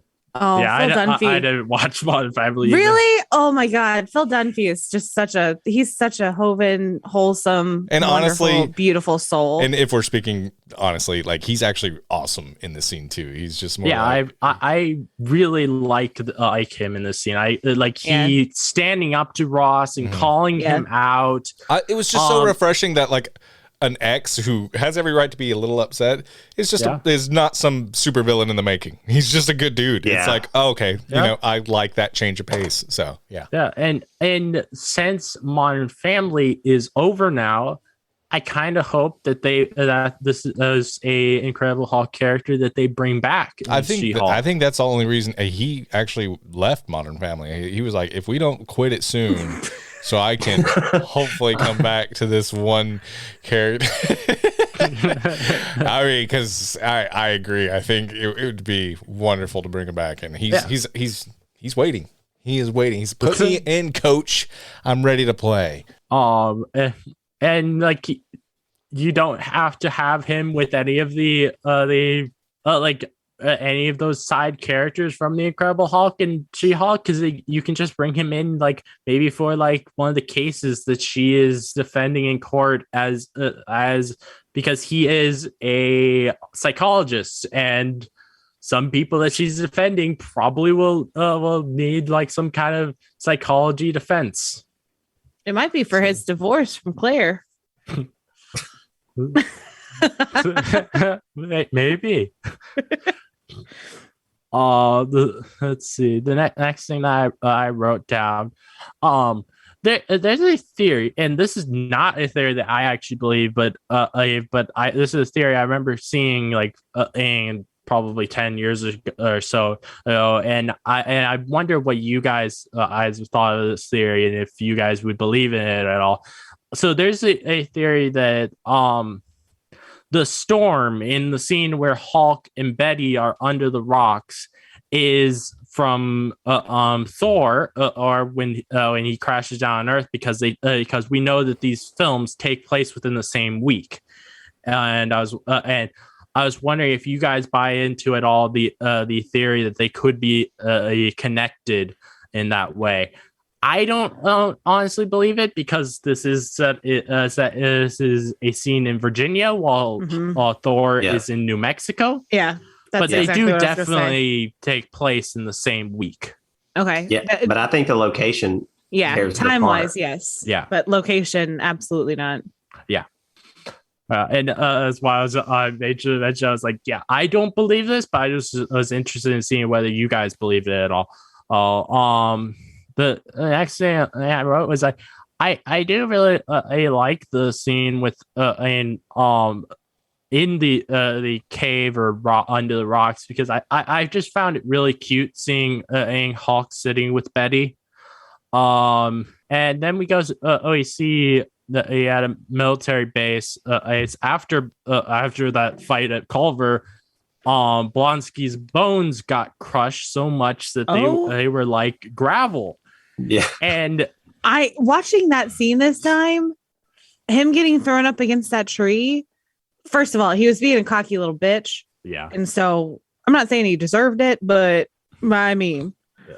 And so, but that scene, watching him crumple and like, it was rough. It was rough. And can we go back to the cave? I know this is my MO. Sure. Just going back to the cave. Okay. I understand why it was raining. There's a lot of rain. Are we sure this is not a DC movie? There's a lot of rain. Just a lot. A lot of moist people here. Just moist people left and right. Honestly, it was just, I don't know. I felt like you could have just squeezed them and they would have squirted everywhere. Oh, okay. All right. Moist all right. and squirt in the same scene. We don't need to do that. Okay. I can say moist. Moist is fine. That was not me that didn't like moist. I know. Once I realized, moist. But I've always gotten that confused. So when I say moist now, I'm like, nope, that's not the one she likes. Set up to get to the one she hates. So, and that one's squirt. Yeah. Stop it. No, it's not. It's now my reminder which one you hate when I hear moist.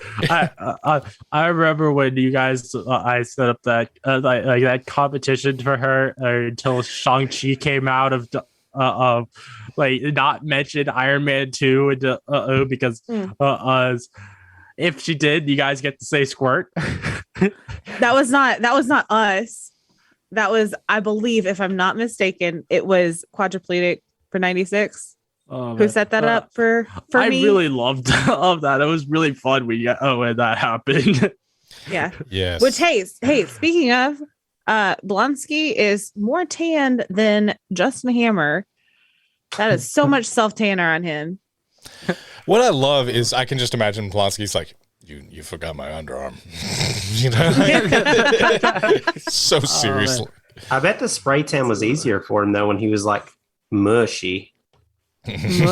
Mushy. When they could like stretch him out, and just spray where they needed to. Stretch Armstrong. Yeah. Have you guys watched Doctor Who? Has anybody watched Doctor Who? The reboot with David Tennant. There's I forget what her name is, but she's like just like a skin hanging on a tapestry. Oh. Moisturize me. Tan me.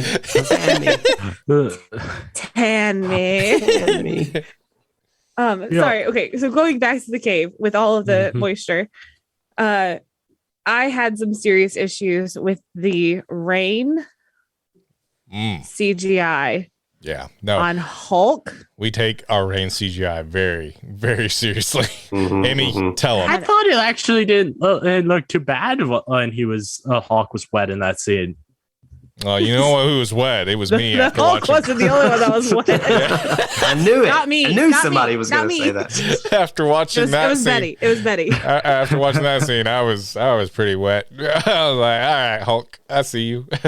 You know, It was raining, and she had those big green boobies right in front of her. them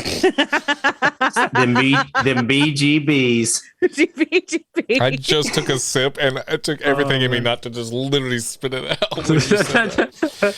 I had to fight with myself to like, don't find that funny right now. Oh man. Okay. Well, okay. All right. So, John, you said that you didn't find it that bad. You're right. I didn't find it that bad, but it was something that stuck out to me.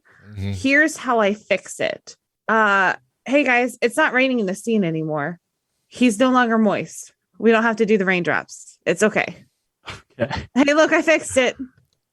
Well done, Emmy. What? So What is you happening? just don't want him to be able to squirt everywhere. It's all right, Emmy. Those rocks weren't the only thing that was slippery. Ask Betty. Oh my God. Could you imagine the range? Oh my! Could you imagine the range? And now And hitting if it hit Betty, it would probably do what it did to Blonsky when he got thrown into the tree. it comes out. I mean, like a human male, it comes out at something crazy, like 30 miles per hour or something. That can't be right. That can't. No, I want to know your math behind that, Emmy. I didn't think we would get here. I didn't think A we'd get sneeze. here. Yeah. A sneeze. Maybe it's a sneeze that comes out at 30 miles per hour. I thought a sneeze was 50. How many? Oh Oh my! boy, you're googling it. Don't Google I that. can't wait to see Hour. your ads that come up from there. Oh, Does- Don't Google. Oh, I'm no, not even no. on. I'm not even on incognito mode, guys. You get wild. Why? Get wild, man. Dear God. I'm not gonna read the rest out loud. Well, 28. 28 miles per hour.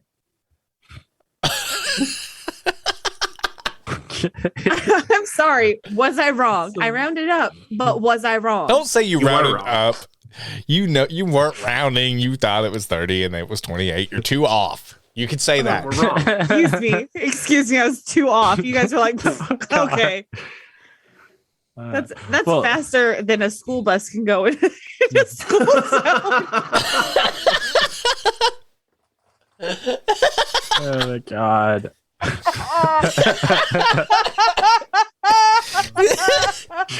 Next time you see that school bus, you'll be like, I know it's faster than you. Damn.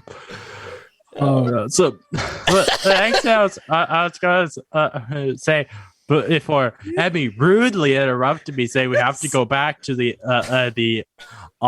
raining scene. I'm so sorry. That was worse. But so I wrote if Blonsky's bones got crushed so much as they were like gravel, I don't think there would have been as much of a defining shape to him as there was when was in that bed.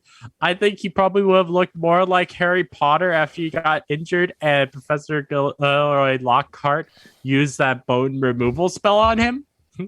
Oh, okay. Yeah. I feel like he had a lot more defining shape to him than I feel like he would have if his bones were actually like gravel. That's a very good point. I think he healed very quickly. Yes. Yeah. Skillet. No, Skillet. Skillet is a rock band. Skeletagro, or what was it called? That they used to make him grow his bones back. I forget what it is that I Lockhart don't remember. uses to try to. It's been a long Fix it. time since I've watched Chamber of Secrets. Hmm. The- That's another thing. That floppy arm's another thing that just Mhm.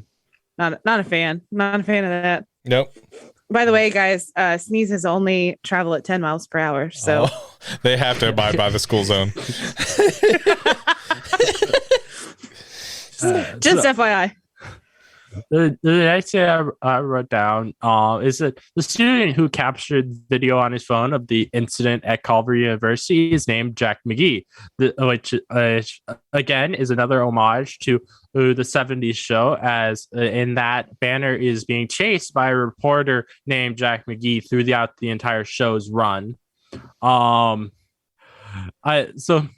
the almost sex scene then between Bruce and Betty is probably about the only time which I think it did kind of annoy me where that turning into Hulk is based on heart rate. I didn't think about it before this because like I think it makes more sense for them to just as have kept it as just anger and not have side like that. But, yeah, I agree with that. I would have liked a sex scene here. Is what I'm trying to say.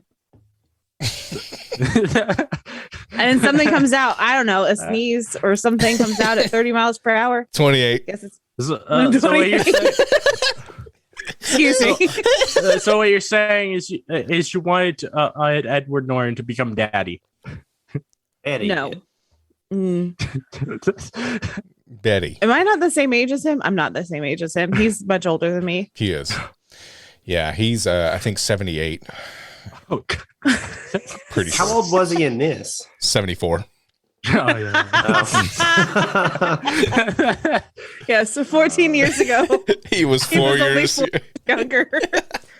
He's a leap baby. Yeah. Yeah, because in leaf years that makes sense as well. No, it doesn't. It still doesn't. That's It what would I have mean. to be at least 16. That's what I mean. It made no sense regardless. we thought. I'm sorry. The math teacher in me was like, no, it's still not funny. Yeah, I was basically saying we fought nonsense with nonsense. Oh goodness! All right.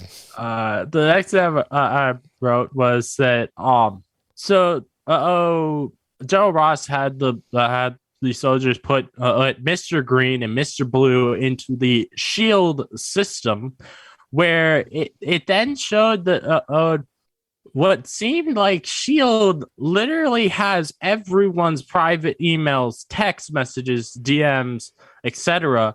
And I found that really interesting because does that mean that when Black Widow leaked all of S.H.I.E.L.D./Hydra's secrets in the Winter Soldier, so you literally also leaked everyone's private emails, texts, DMs, etc. in the entire United States? I think no, because that's what Edward Snowden warned us about. Thank you, Edward. I will also say I don't think so because I think she leaked S.H.I.E.L.D.'s files, not the public's files, if that makes sense. All of S.H.I.E.L.D.'s dirty secrets. Probably S.H.I.E.L.D. system. Oh, I understand, but there's you can leak the entire. Hey, here's what we have on S.H.I.E.L.D. without having to compromise people's personal data, and I really think she's not. That was when. That was when it was S.H.I.E.L.D. though, in quotation marks. It was S.H.I.E.L.D. run by Hydra. Right. So she probably leaked that shit, not that's what I mean. Like all of That's S.H.I.E.L.D. Okay, yeah. Okay. Yeah. Like they say S.H.I.E.L.D.'s dirty secrets, and that's what I feel like. That's what it was, not DMs. She just found the file that said S.H.I.E.L.D.'s dirty secrets and let that one out. The porn file. The porn, yeah. I just think S.H.I.E.L.D. never see. Don't look here. The DMs between Clinton, Emmy, and I. Yeah, they knew my Instagram from that leak. Yeah, but I mean, the people who weren't Hydra, who had any kind of inkling that Hydra was happening, probably put all of that into an encrypted server before, and then so she was in the clear to do that. I would agree. I don't want her to have leaked the emails, but I do actually kind of wish, hope that she did, like, in that leak, tell everyone that this creepy creepy government organization actually did take all of their emails, because I feel like people would want to know that. Yeah, that was Edward Snowden. Edward Snowden was like, "Hey, they're spying on all us." Right. But I don't know if he was in that universe. So, I had something and it's gone. Never mind. It's gone. It's gone. But the next thing I wrote down was this skips forward again, but this I think the scene with Hulk coming out while on the table and the supposed cure is being injected into him. I think it was actually probably one of the most real looking CGI scenes in the film. Mm-hmm. Mm-hmm. I think it did a good job of transitioning back and forth with Hulk and him, and we're actually getting to see it happening on screen. Mm-hmm. Yeah, versus like a cutaway or a shadow area or something like that. Because like with Mark Ruffalo's Hulk, we have not seen him actually turn into the Hulk since the first Avengers film. That was the only time where they actually showed him transforming. So the next thing I wrote down is that man, that is a lot of blood that Stearns grew. And Bruce obviously gets mad at him about this, and because the government wants to use Hulk as a weapon, and I like how just immediately, right after Stearns tells Bruce, I think you're being a little paranoid about the government wanting to use Hulk as a weapon. That's immediately when and the sniper shoots Bruce, confirming what Bruce is saying. And then also Stearns ask Blonsky, why are you always hitting people? And I love that. I loved him asking him that. It's the same thing I ask Clinton every time he's out in public. He just punches people. Like, Clinton. They looked at me funny. That's the answer. Yeah. Yep. They deserve it. Didn't like their face. Didn't like their face. Listen, as someone who brought back Pfeifengeschichte to the masses, to the masses. I mean, wow. Yeah. Sometimes there is a face in need of a punch. Of a good punch. Yeah. I didn't like his face. That's the American version of back Pfeifengeschichte. Sorry, Your Honor. I just didn't like his face. Acquitted. Let him off. If his face sucks, you must acquit. Oh shit! It doesn't rhyme. Oh gosh. So the next thing I wrote down is after creating the abomination, and he hits Stearns, causing Stearns to be on the ground with a pulsating head, obviously teasing the leader.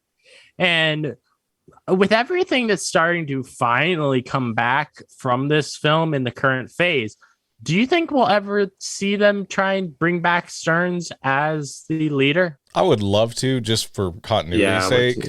It's always been kind of a black hole into the MCU. Like, what happened here? What's going on?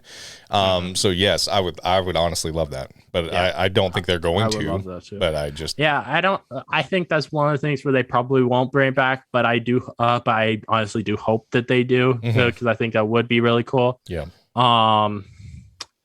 So I want to see the leader. That I think that would be cool to see in live action. But unfortunately, I don't think it's going to happen. Yeah, and it would do what like WandaVision did for Age of Ultron, and what some of the shows are doing now for the movies. Like, it'll give that like continuity. Like, oh hey, look, like we're gonna give a shit about this movie now. Yeah, what the stuff that they're doing now, they're making us like earlier films and stuff, even and more than we did before, and particularly films that we didn't like as much before.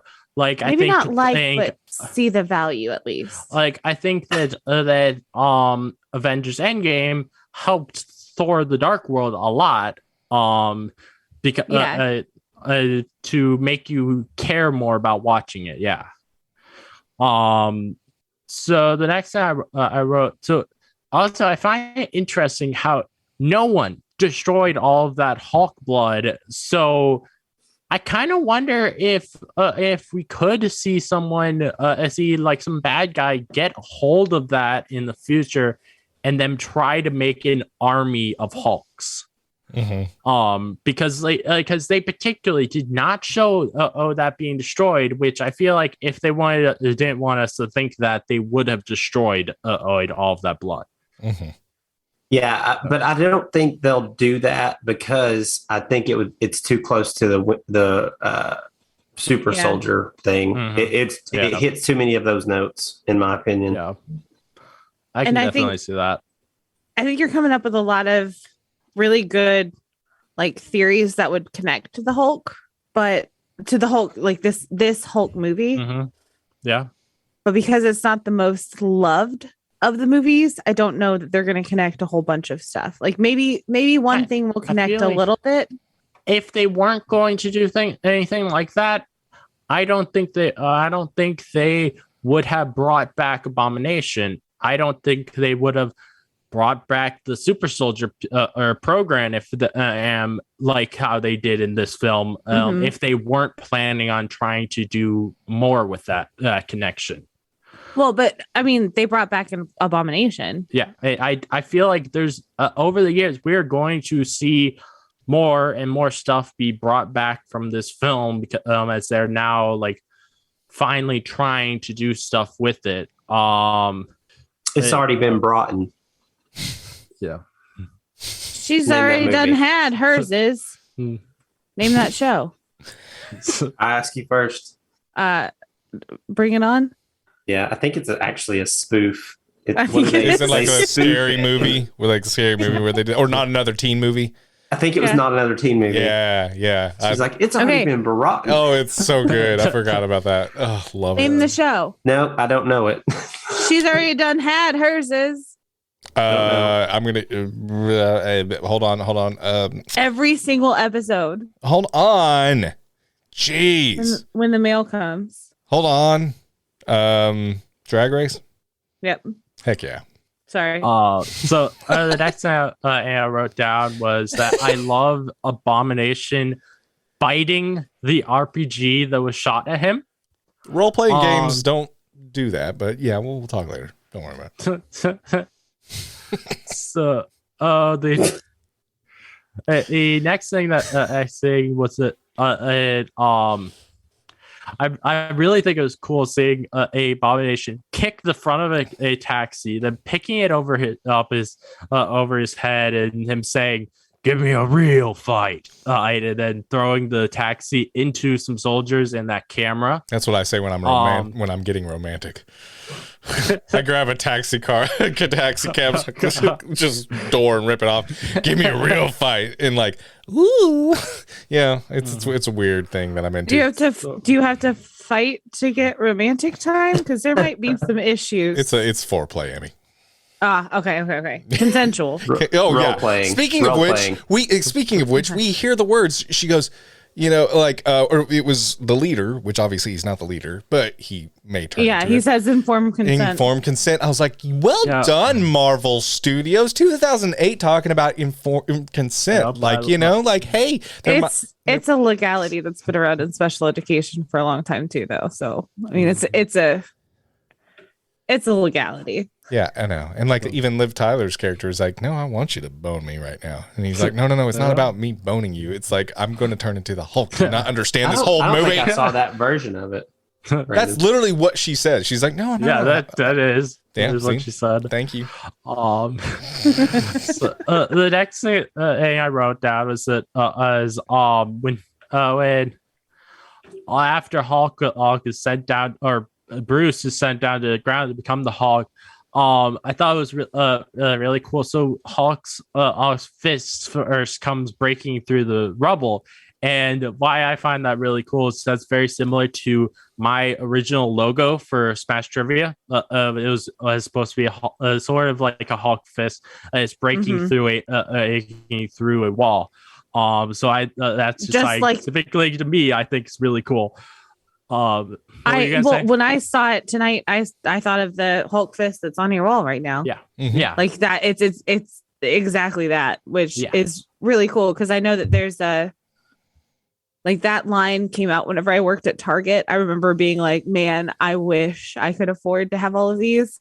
because there's one that's like Thor's hammer is stuck into the wall. Cap shield. There's one that's Cap shield. Iron Man's And helmet. then there's one that's is it his I've helmet? seen- It's Iron Man's helmet and the hands. Yeah. And the hands. I thought so. Yeah, I've seen. I think they're all made by the same company. But yeah, I've seen in all of those. I won't lie though. I do think Hulk's is the best because it's such an iconic smash through a wall kind of thing too. That's the one that makes sense, and I think that's probably why I didn't spend my paycheck that month on because I saw somebody's where it was like their living room was lit. Like behind the lit. Yeah, I was about to say. It was like behind the couch. It was like the four of them. And I think one of the reasons was because I didn't understand why Iron Man would be like, yeah, I'm going to headbutt this wall. Fuck this wall. Fuck. And then the other one was just like, okay, well, I mean, obviously Hulk. Like, yeah, that one's perfect. And the other ones are just kind of like, meh. And like the Cap shield's so small. It doesn't look good. Like if it was a full shield, I would be all for it. But it's like a little toy one. It's tiny. Yeah. I feel like with Cap matters. shield, it would be better trying to just get a replica and hanging it on the wall. Yeah, I'm a big fan of big. Yeah, big size matters. Big. Big.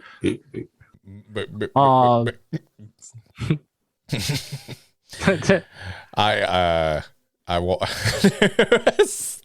there was someone. I was at the Braves game last night, and there was a batter. I can't remember his name now, but he looked like Butthead off of Beavis and Butthead, and so like because they show his face he plays for the Reds, and Rob, if you're listening, how dare you? Yeah, and it's so funny. Like he comes up and everything, and I was like, I just started quoting Beavis and Butthead next to my wife. I was like, I notice you have braces. I have braces too.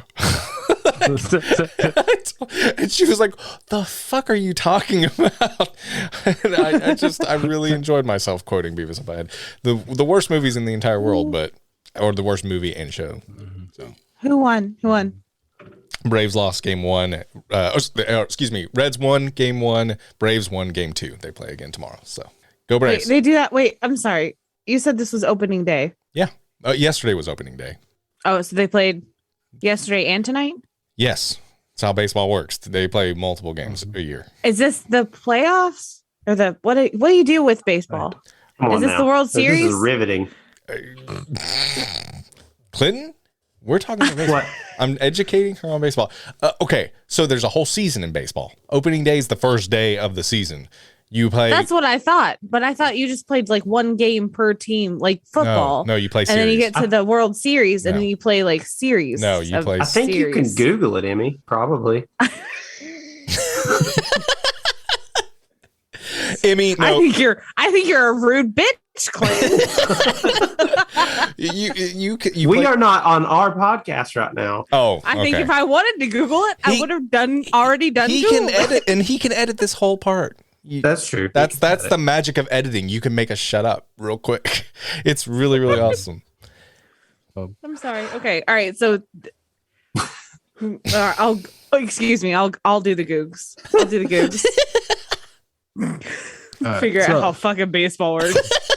The next thing I wrote down is that it feels so epic as Hulk and Abomination start running at each other and then jumping into each other. I love that. It is pretty iconic. Yeah, in the middle of the road to see that. Yeah, definitely. And then Hulk using the two halves of a police car as boxing gloves was really fun to see. And I think it because of the lighting, but this fight in Harlem, the CGI actually looks pretty great, and I just believe it is a really cool fight scene. Mm-hmm. So the next thing I wrote down was that I like when Ross orders the soldier to give him hell, and the soldier asks, which one? And Ross just responds, help the green one, damn it. Which one do you think? Cut the other one in half. So yeah, it's funny because like the whole movie, it's like ironic because he's been against him the whole time, and then he's like pissed off when people are like not knowing he's with him now. It's like, I don't know, T. Ross, you kind of did it to yourself, dude. Yeah. Yeah. Completely. And maybe he should have told all of the soldiers in that helicopter when he had Bruce go down to the ground. All right, he's on our team now. Know this. Yeah, exactly. The next thing I wrote down was I love Hulk using the thunderclap to put out the fire on the helicopter. That's also something that they use in certain bars. They call it the thunderclap. It's really, really cool. By certain bars, do you mean gentlemen's clubs? And is that when Howard the Duck? Yes. Oh, she was going a whole different place. Oh, Yeah, sorry. No. I was thinking about butt cheeks clapping Clapping together. them cheeks. What are you talking about?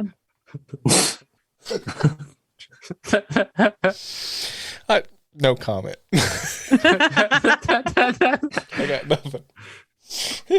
I mean, that was cool, but scientifically, Stop. The whole MCU is not scientifically possible, Emmy. Stop. I'm just saying. Captain Buzzkill. Stop. Captain Buzzkill. Me coming in here with my science and math. I had a kid today. One of my teachers really likes to make me out to be the villain. And he was like, yeah, I said, we should have a free day today. Like, they shouldn't do any math work. And Miss Finnell was over here and she was like, no, they should do some math work, which is completely untrue. And had he given me the option to be like, hey, let's have a free day, I would have been like, please. Right. But made me the villain. And I was like, yeah, guys, like, I really need math. And after I said it, I was like, that didn't sound right.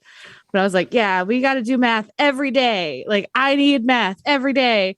And one of the kids goes, That speaks Miss to your Finnell. character. I know, right? Miss Finnell, you must be real fun at parties. Exactly. That was not very nice.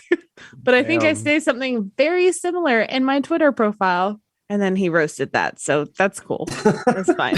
And then I said I was going to get verified.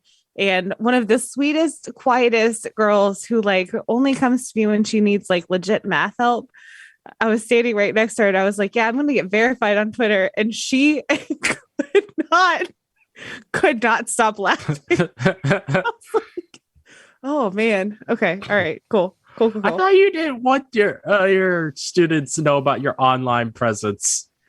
I mean, they can know I have a Twitter and they can I will never tell them that like what my Twitter is. Okay. I will never tell. Like, I won't be like, hey, follow me. But like, because they would find your podcast so easily if you found your Twitter. I mean, they know I have a Facebook. They know I have a Twitter. They know I have an Instagram. But like, I'm not telling them how to get there. Good God, no. Yeah, that would be. It would really suck.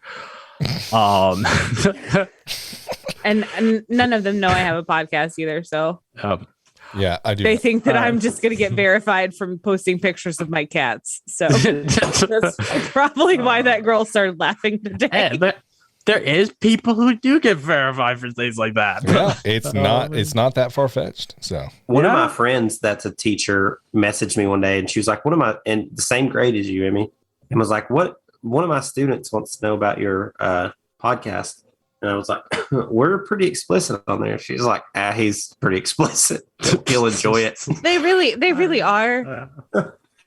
Yeah. I had a conversation today that made me, I was like, our humors are the same. Tee and, but like, it was like he laughed and then I laughed because I knew why he was laughing. And he kind of like looked at me when I started laughing because I couldn't stop.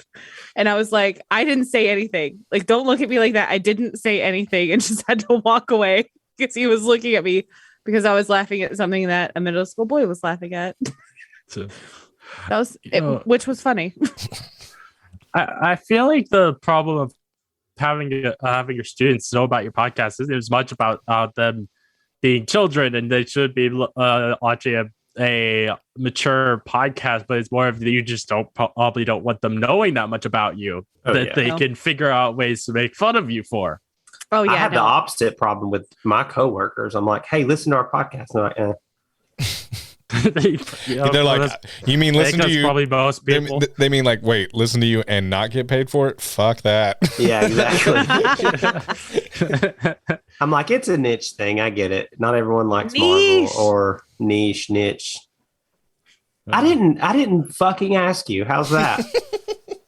Okay. Well, do you want to say it right? No, I'll say it how I want. I say homage. Or no, I say homage. She gets mad at me. She's like, it's homage. And picture. That is absolutely wrong. I can see how mad she gets, so I do it now, and I'm like, I look up and I see her going, picture. So now I'm like, picture every time. So you stick to math. I stick to whatever I want to. Stick to your guns. 2 + 2 is 5. All right. So are we at the end of this yet? The end of this movie? I want to answer some trivia questions and crush these fools. Well, there's only one trivia question, and you guys already tried to answer it. But okay. And you crushed nothing. Emmy. I bet Google won't. So the next thing I wrote down was I was really excited when he finally said the words Hulk smash. Mainly because it feels so good to hear that after I've been mainly watching the 70s Hulk, which he doesn't say that at all in that show. It's so nice to actually be able to hear him say that. That was a highlight of this movie. I think at the end when he does that, you're like, yes. I think everybody was like, finally. Yeah, exactly. Oh yeah. Is that something that originated in the comics? Yes. Yeah, that was something that originated. So then why wouldn't they do that in this show? They did. So okay, the person who created the show, he specifically wanted to distance the show from the comics, so he made a lot of changes. It is making Hulk not speak at all. And another one he made, though this is less because of the comics, but it's for another reason. He changed the name from Bruce Banner to David Banner. That one was because apparently back in the 70s, sadly, it was considered a gay name, Bruce, and that's why they changed the name because of that. What? Damn. Wait, what? Yeah, that's actually a true fact. They thought Bruce was a gay name, so they changed it to David. Yes. It's not as gay as Tiffany. Yeah. It's absolutely insane, but it happened, and it's like, yeah. I'm gonna for anybody named Tiffany out there that is not gay. That was a joke. I just pictured a male in my head named Tiffany, and if you are a male, and your name is Tiffany. I mean, on the flip side of that, I was named Clinton after Clint Eastwood, and I'm a gay man. I really got him there in the end, didn't I? Surprised him. I just think the whole "it's a gay name" doesn't make it's stupid. Yeah, it really is at all. But that aside, that I found it apparently is a true fact of why they changed the name, because I was very much wondering why did they change it to David, and that's the explanation. I think it was the explanation that so hold on a second. Stan Lee and Lou Ferrigno said out of why it happened. So are we confirming there's never been a gay David? I know. I don't know. No, never mind. I was gonna say I know. I thought I knew a gay David in high school. I dated him. David. Hey, David. Yeah, I got it. Yeah. I got to clear the air on your podcast here, John, real quick. According to Merriam-Webster, there's a debate about how you're supposed to pronounce niche. There are two common pronunciation variants, both of which are currently considered correct. Niche, which rhymes with sheesh, and niche rhymes with pitch. Niche is the more common one and the older of the two pronunciations. Niche, not niche. So niche was actually the original. I'm Okay. probably more on the side of wanting to call it niche, because that just sounds It sounds fancy. better to me. But versus niche, where I'm like, it rhymes sounds with like itch. I was thinking more Gross. of ditch, but I was like, because that doesn't sound like I want to be. I want to call my podcast. Okay, But niche does sound better.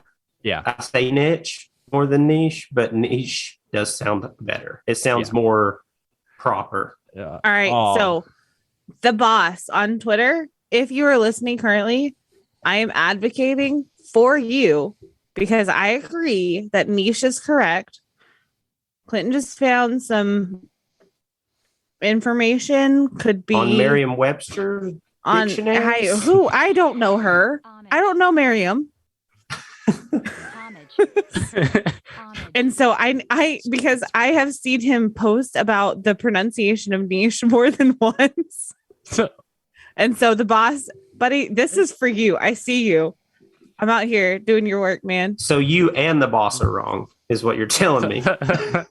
I will let the boss take that up with you. We'll take it up with Merriam-Webster. That ain't my fault. I don't know her.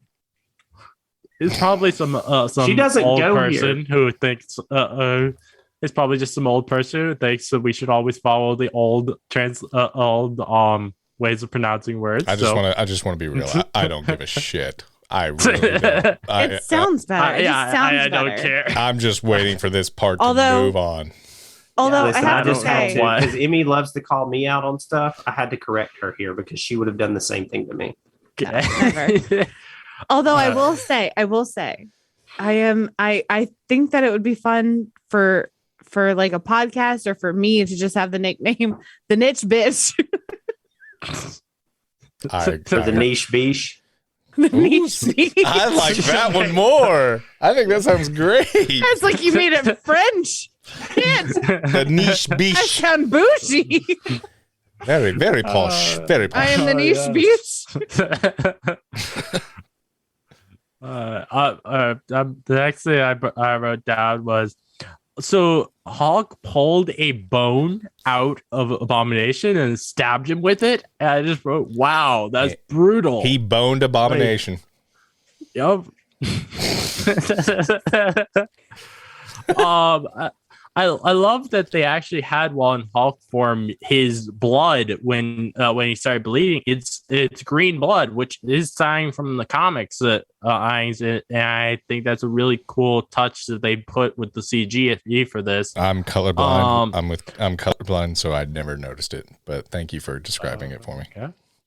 Nobody makes me bleed my own blood. What? Let it fall flat. I don't know what that's a reference for. But I would say nature makes you bleed your own blood, Emmy. I'm pretty sure it's from Dodgeball. Sorry. Oh my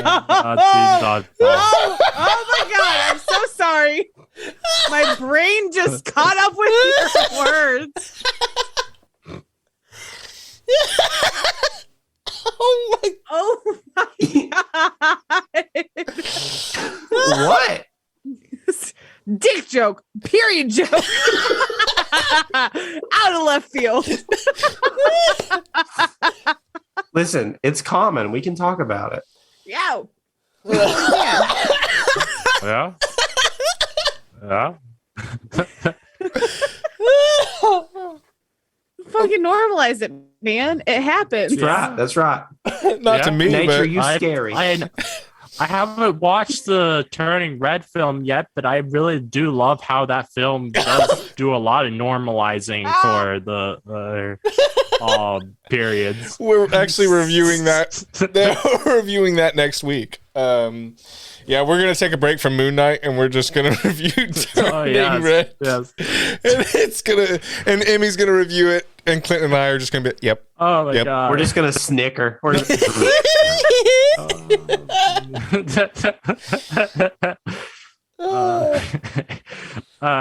the next thing I wrote was I really like Hawk's jumping away as the spotlight is on him, and then we see one last scene of Bruce in a cabin, which it really reminded me of the final scene in WandaVision. And now when I'm watching this, I wish that they had done like for WandaVision, like tried to make it look like it was the same cabin, because I think that would have been really cool of a Easter egg. But sadly, I checked and they didn't do anything like that. But whatever.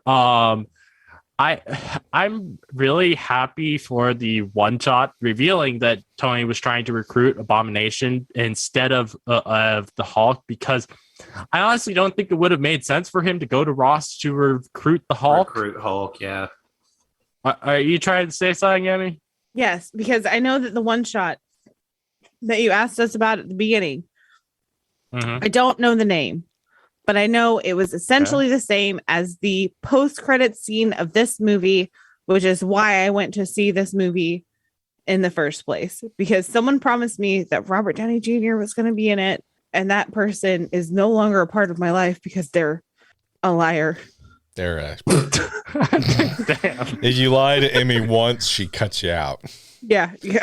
Bye. I like purple. I'll be like someone telling you, watch Morbius. It has Adrian Toomes in it. Yeah, exactly. Very good point. Exactly that. Yeah. Oh god. He was like, piece of shit. The next thing I wrote down, and you guys actually asked me this earlier, so I'm not gonna need to ask that again, because there was asking about Betty Ross, whether you think she'll come back again. And then also, do you think that Marvel will bring back Secretary Ross now with with a recasting? And I would like them to, but I could easily see them not doing it, just because they are actually at a place where, like, he was not mentioned in No Way Home with the Sokovia Accords. It's almost as if those don't exist. He wasn't in Falcon the Winter Soldier, which I would have expected with the Super Soldier Serum that he would have appeared in that. So, like, though I would like for them to have him return, I think that they are actually at a good point where if they wanted to, they could easily just not have him return and it would work still fine. I don't think they're going to. What do you guys think? If it was, and I don't mean to sound sorry, I mean, I totally just spoke over you. No, you're fine. Go for it. If it was a more prominent character in the MCU, I think there's a chance, but I think Thunderbolt Ross was a really good kind of bridge to the story for Civil War, and that bridge to the first Incredible Hulk movie. And obviously we saw him a couple of times throughout the MCU since then with Black Widow and Endgame and stuff like that. And I think he did really, like, the character did really well servicing that bridge and being what it needed to be. Definitely. I don't think you need him any further. Yeah. And so I don't think we're going to see. I only want him further because I want to see Red Hulk in the MCU, but I understand if they don't. Yeah. I don't think I got to answer about Betty Ross, because I went off on a tangent about her being a love interest. Yeah, somebody. I think I'm trying to say. Somebody's called me before, like the quote unquote feminazi. I think that's what I did. I don't want to see her again, honestly. Okay, Emmy, I got a better question for you. Would you like to see Betty Crocker again? Yeah. Did she just? yeah. Actually, yeah. I'd rather have Betty Crocker in the Hulk. Sorry, like, Hulk has a baking show, and he just. Sorry. I'm down. Yep. Hulk bake cake. Oh, Betty, I miss you, Betty. And he mixes the cake. You put the rainbow chips on. The funfetti cake. I only put green sprinkles in. Sorry. And then Thunderbolt Ross. I don't care if I see him again. I don't think I realized the first time that I watched whatever movie he showed up again. I don't think I realized that it was the same person, and so I was like, "Cool, yeah, sure." This guy's here now. Yep. Well, He's got a mustache. we have an MCU podcast, everybody. The first time. Okay. All right. Sorry. Oh, okay. So did I say about that? So with them finally trying to canonize the Netflix shows, I kind of hope we get to see Luke Cage meeting Hulk in the future, since I imagine he might have a word or two to say about the Battle of Harlem. He might be a little bit annoyed by what Hulk and the Abomination did to it. Good call.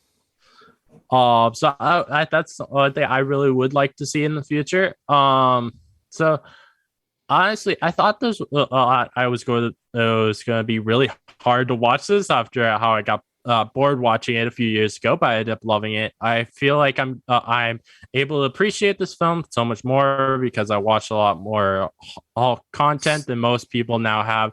It's definitely a film with diehard Hulk fans in mind, so I definitely understand it's not for everyone. And I hope more people like the film after this review, but I don't hold it against you if you don't like it.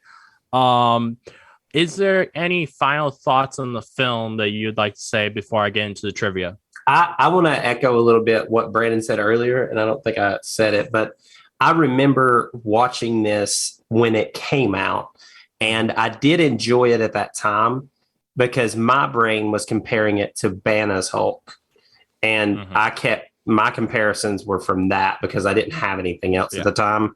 And I thought it was a kick-ass movie at that time. Like I did enjoy it in its time, but to what Brandon said, we've gotten a broader MCU now and a bigger MCU, and we saw them grow and get better and where they've came now. And we've got Mark Ruffalo. So I don't think it holds up as well, but for its time, it's not a bad movie. Overall, and there's some cool scenes in this movie, so I don't hate this movie, but it is not my favorite in the broader MCU for sure. I definitely understand that. Brandon or Emmy, do you guys have any final thoughts on the film? I agree that it's not the best. It hasn't aged the best, and I didn't see Eric Bana's properly, and so I was comparing this to Tobey Maguire's Spider-Man, and I remember liking it when it came out. Looking back at it now, it is dated. You can tell it's dated, and there's like a certain point in the movie where I'm just like, cool, like I get it. Like there's a point in the movie, honestly, where there's very little dialogue anymore, and it's just Hulk and Abomination grunting at each other, and that's about the point that I just lose interest. Like I just can't make it past that a lot of times. And so yes, I won't say it's bad. A lot of the films, when you were saying like you would rather watch this than, and you said like Howard the Duck, yes, but there were some movies, it was like give and take. It falls in the middle of some of those movies for me. Okay. So this time watching this, did you guys like it any less or like it more than when you watched it for you guys' podcast 2 years ago? I will say that it was about the same for me. Okay. Sorry, Emmy. Go. No. If I just put my hand up because I had something. Go. If you have something, go for it. I did forget to go back to Brandon for his final thoughts. So yeah. Well, I will give you my final thoughts. I'm just shocked it never won an Oscar in 2008. Honestly, I think it's, once I watched it again as well, I knew it was probably the greatest greatest thing I've ever seen in my entire life as well. It completely like revolutionized how I saw Hulk. And personally, Emmy, Wet Hulk is the best looking Hulk. I think he looks wonderful as Wet Hulk. Visual effects, I think they won an Oscar for that scene, and they should have. I agree. Great representation of women. And Wet Hulk. And so Wolk. So no, in all seriousness, this movie, like I said, it's always what you compare it to. And I think the MCU just kept getting stronger and stronger and stronger from this point on, honestly. And Iron Man was damn good. And so even if you compare it to that, I did compare it to Eric Bana's Hulk when I first saw it. I did love the action of it, and I still stand by that. I thought this movie was good when I first watched it. There's nothing wrong with getting better cinema since then and having different acquired tastes because you've seen better things since then. It doesn't drag down Hulk. It just means, like it's kind of how some things work. Some things work. It doesn't mean that it's a bad thing against that movie. It's just you get used to different things and better things, and you don't want to go back. And I do think, I think it did stay the same. I think it did, from when we reviewed it, I don't think it went back. But I don't think it got better. And I will just say this. Mark Ruffalo's Hulk in the first Avengers is everything I want out of a Hulk and a Bruce Banner. And where this movie's lacking a lot is Bruce Banner. And I just really can't get behind Edward Norton's really flat performance, in my opinion.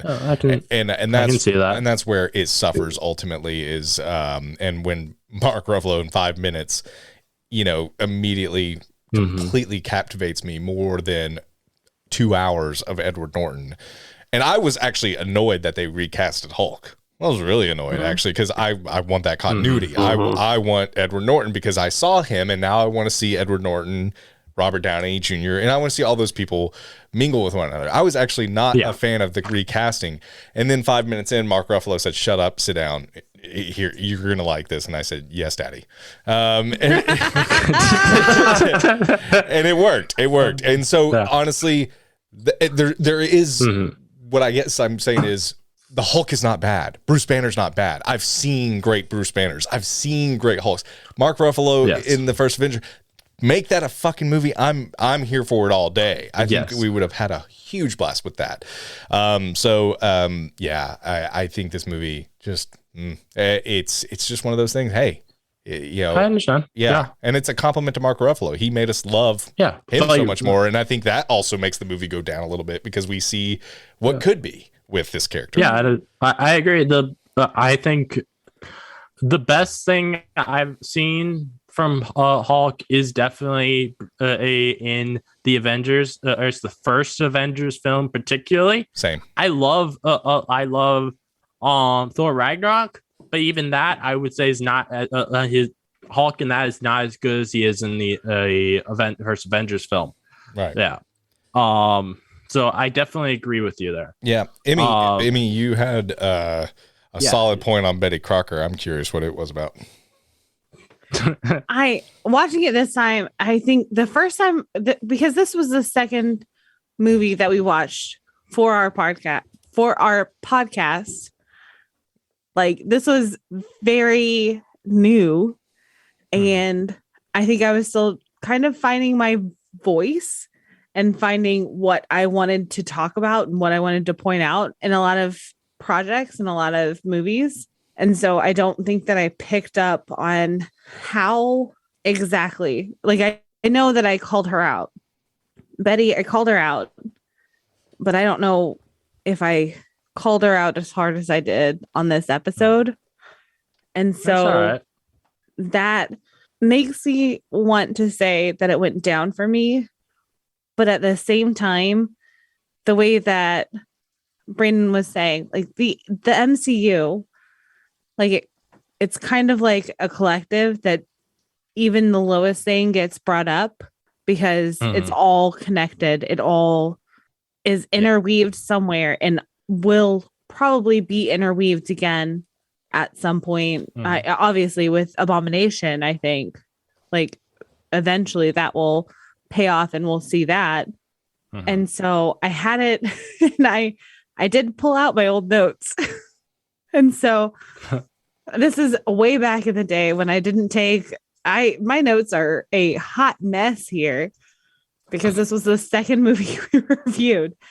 but I gave it 4 out of 10 gamma rays, and I think on this viewing I would give it 5 out of 10 gamma rays, just because I don't think it's that bad. I do think some things did not age well. Mm-hmm. I understand that. I definitely don't owed what's the word?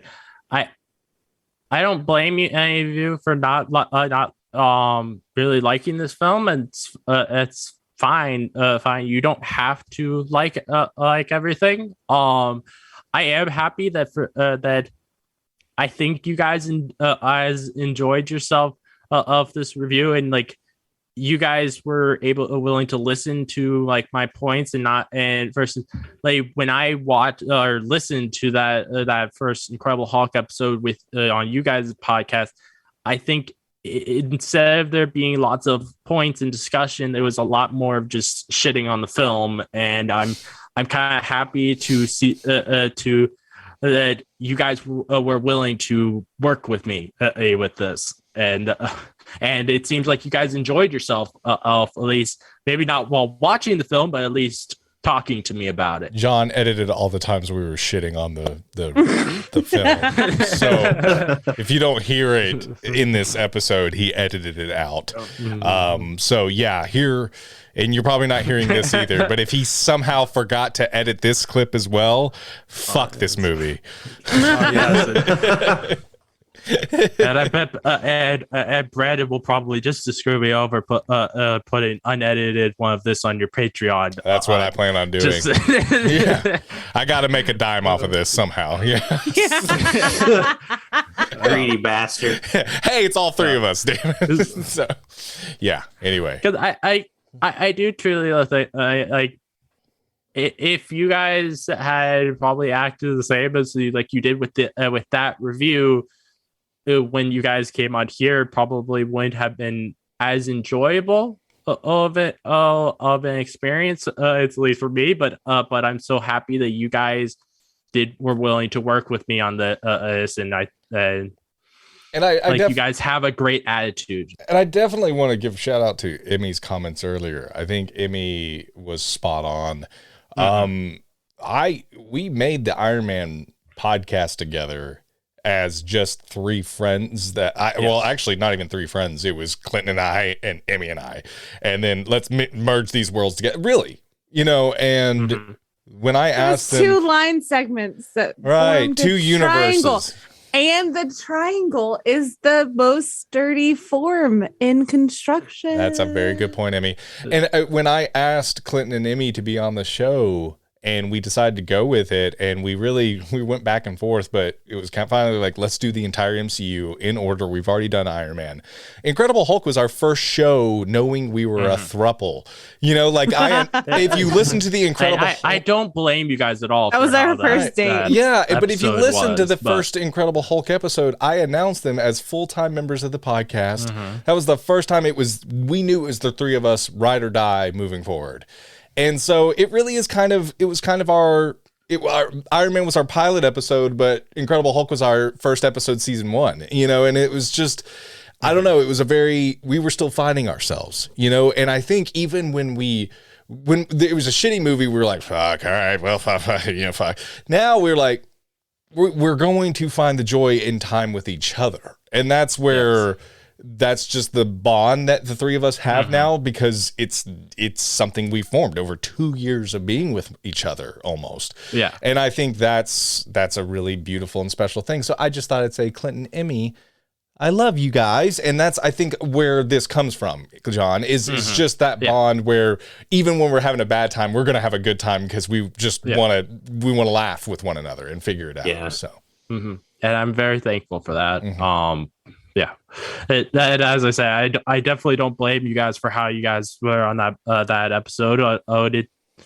As you said, it was like right at the beginning of you guys' journey together. So you guys hadn't built up that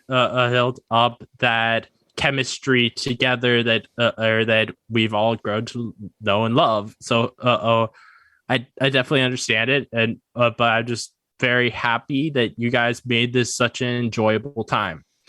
Well, thank you for having us. Yes. We had a good time. Thank you so much. Thank you for being on. So I'll get into the trivia that I found. So there's a newspaper in both this and in Iron Man 2 that's wrote by Christopher Sanchez.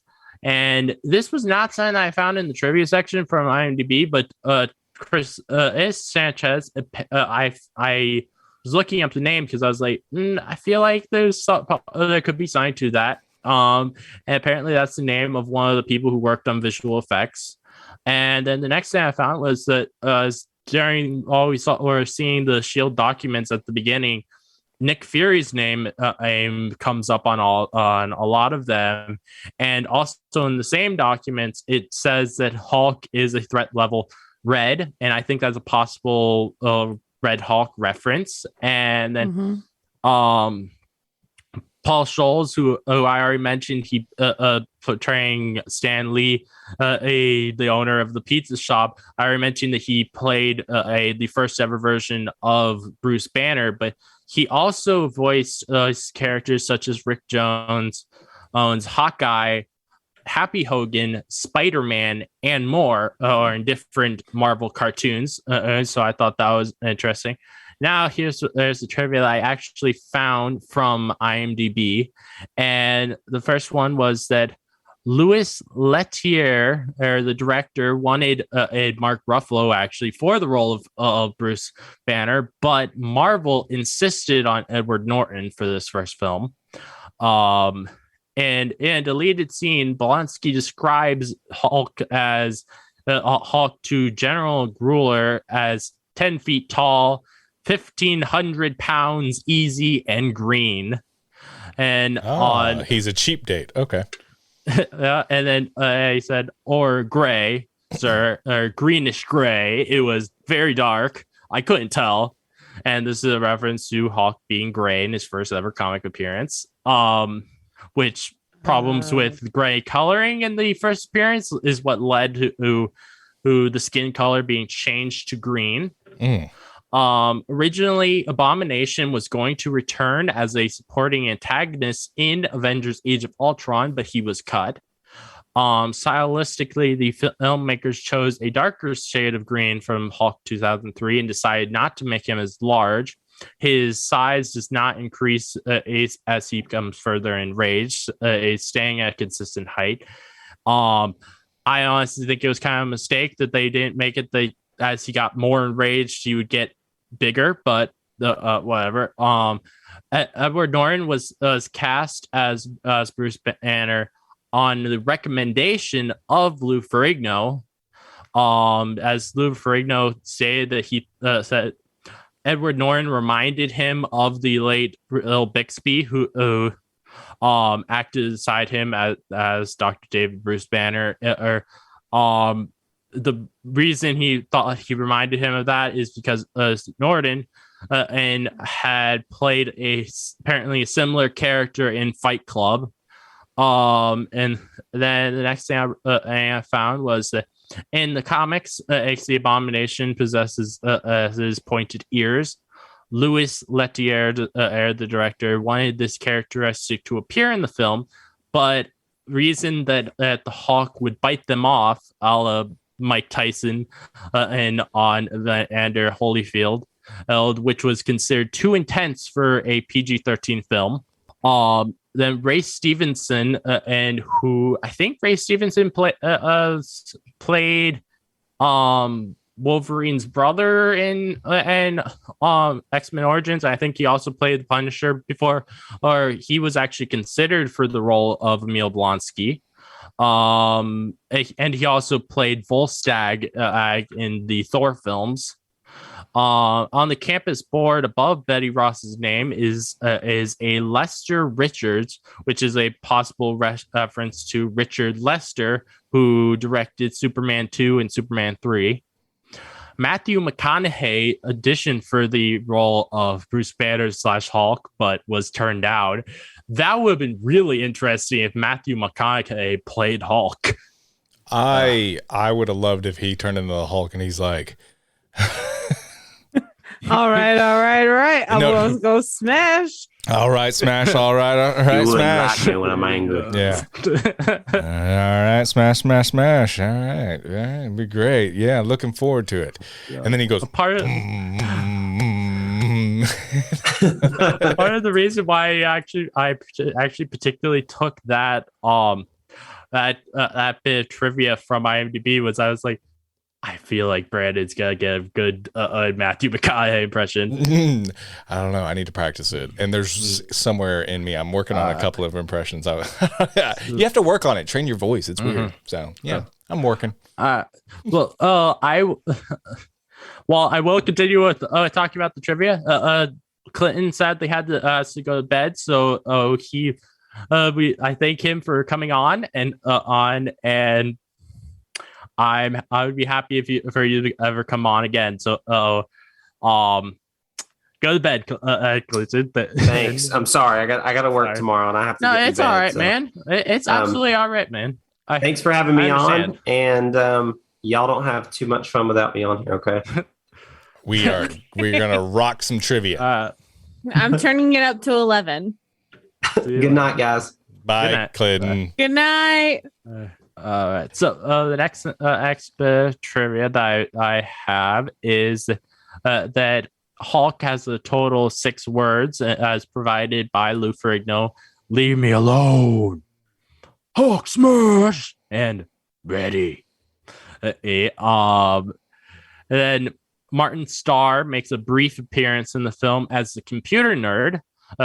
And 9 years later, Starr appears as the teacher in Spider-Man: Homecoming. And the one theory in the Marvel Cinematic Universe is that Starr's character in this film is just a younger version of the character he plays in Homecoming. And this was actually later confirmed by Kevin Feige, who produced both films as well as the rest of the MCU. Tim Roth signed on to the film because he was a fan of the 70s Hulk TV show, and as well as to please his comic book fan sons, which I think that's such a cool thing that he took the role to please his sons. Who? Tim Roth, who played Emil Blonsky. Okay. Yep. Fake tan. So, and the next thing was I wrote down was on set. Apparently Tim Roth constantly asked whether this would be a cool shot to for his kids to be able to see him. And in the comics, Bruce originally would transform into the Hulk at night, similar to a werewolf. And as a nod to that, at Bruce's first transformation in both in this film and in the Hulk 2003 are both all happened at night. And all right, so the answer to the trivia question from earlier was The Consultant. All right. Oh, but it is this movie's end credit scene, right? Well, it's actually not a end credit scene. It happens before the credits. There is no end credit scene or mid credit scene in this film. I would have sworn that I'm most likely wrong because this is my memory, but I thought this was a mid credit scene, and then for some reason in the digital release they moved it up. That might be it. I think it might have been shown as a post-credit scene in theaters, but then they, for some reason, decided to change the edit. Yeah, because I remember this watching after credits. I don't remember it being right because it kind of is jarring for it to be right. Because it's the one that's they're in the bar. It's Tony Stark and Thunderbolt. Yeah. Mm-hmm. Is there anything added to it in the one shot, or is it just that?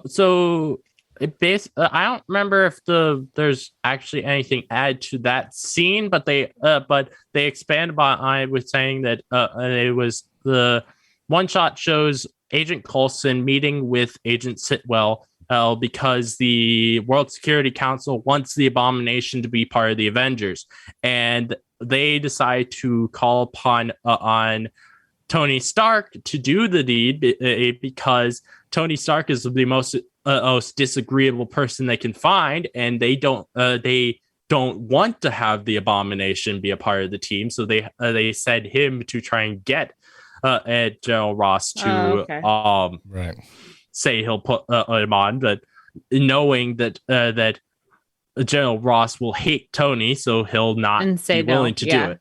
Yeah. Right. Sounds good, but yeah, okay. And the name of the one shot is the consultant. The consultant. Okay. And if we were close.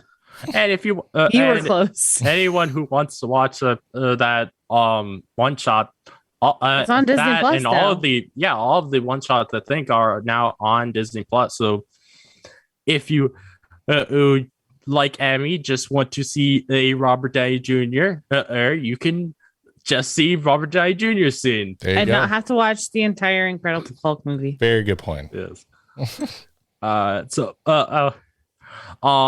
Before I end off this episode, is there anything else you guys want to say? Well, I just wanted to say thank you for having us on. We know we're not an easy bunch to wrangle up, but we always love to have fun. We love to laugh, and it was really cool to kind of go back to really our first podcast when we knew it was the three of us, and revisit it for this episode on Smash Trivia Presents the Gamma Analysis. So thank you so much for having us. Thank you for allowing us to come into your home and just stomp all over the couch like Rick James, and we really, really appreciate that. And I know just really kind of brings things full circle, because when I was looking at our notes, I did pull up my old notes too, Emmy, and I do mine on my phone, June 15th, 2020. And it just brought me back, and it just made me like all sentimental looking at that date. And I couldn't make additional notes. I actually had to copy it and make a whole new one because I didn't want to ruin that one. I wanted that date to stay. And it's just really cool to still be doing this with you, with Clinton, and to have great listeners like John who invite us on his show now. I mean, it's just really come full circle for me as a guy who was laying in bed during the pandemic, bored out of his mind, thinking, you know what, I kind of want to just talk about the MCU. So yeah, it's really, really been a blessing, John. So thank you so much for bringing it full circle for me. And I really, really appreciate that. That was beautiful. Well, and thank you for coming on. Mm-hmm. Yeah, thank you. Yeah, just thank you for having us.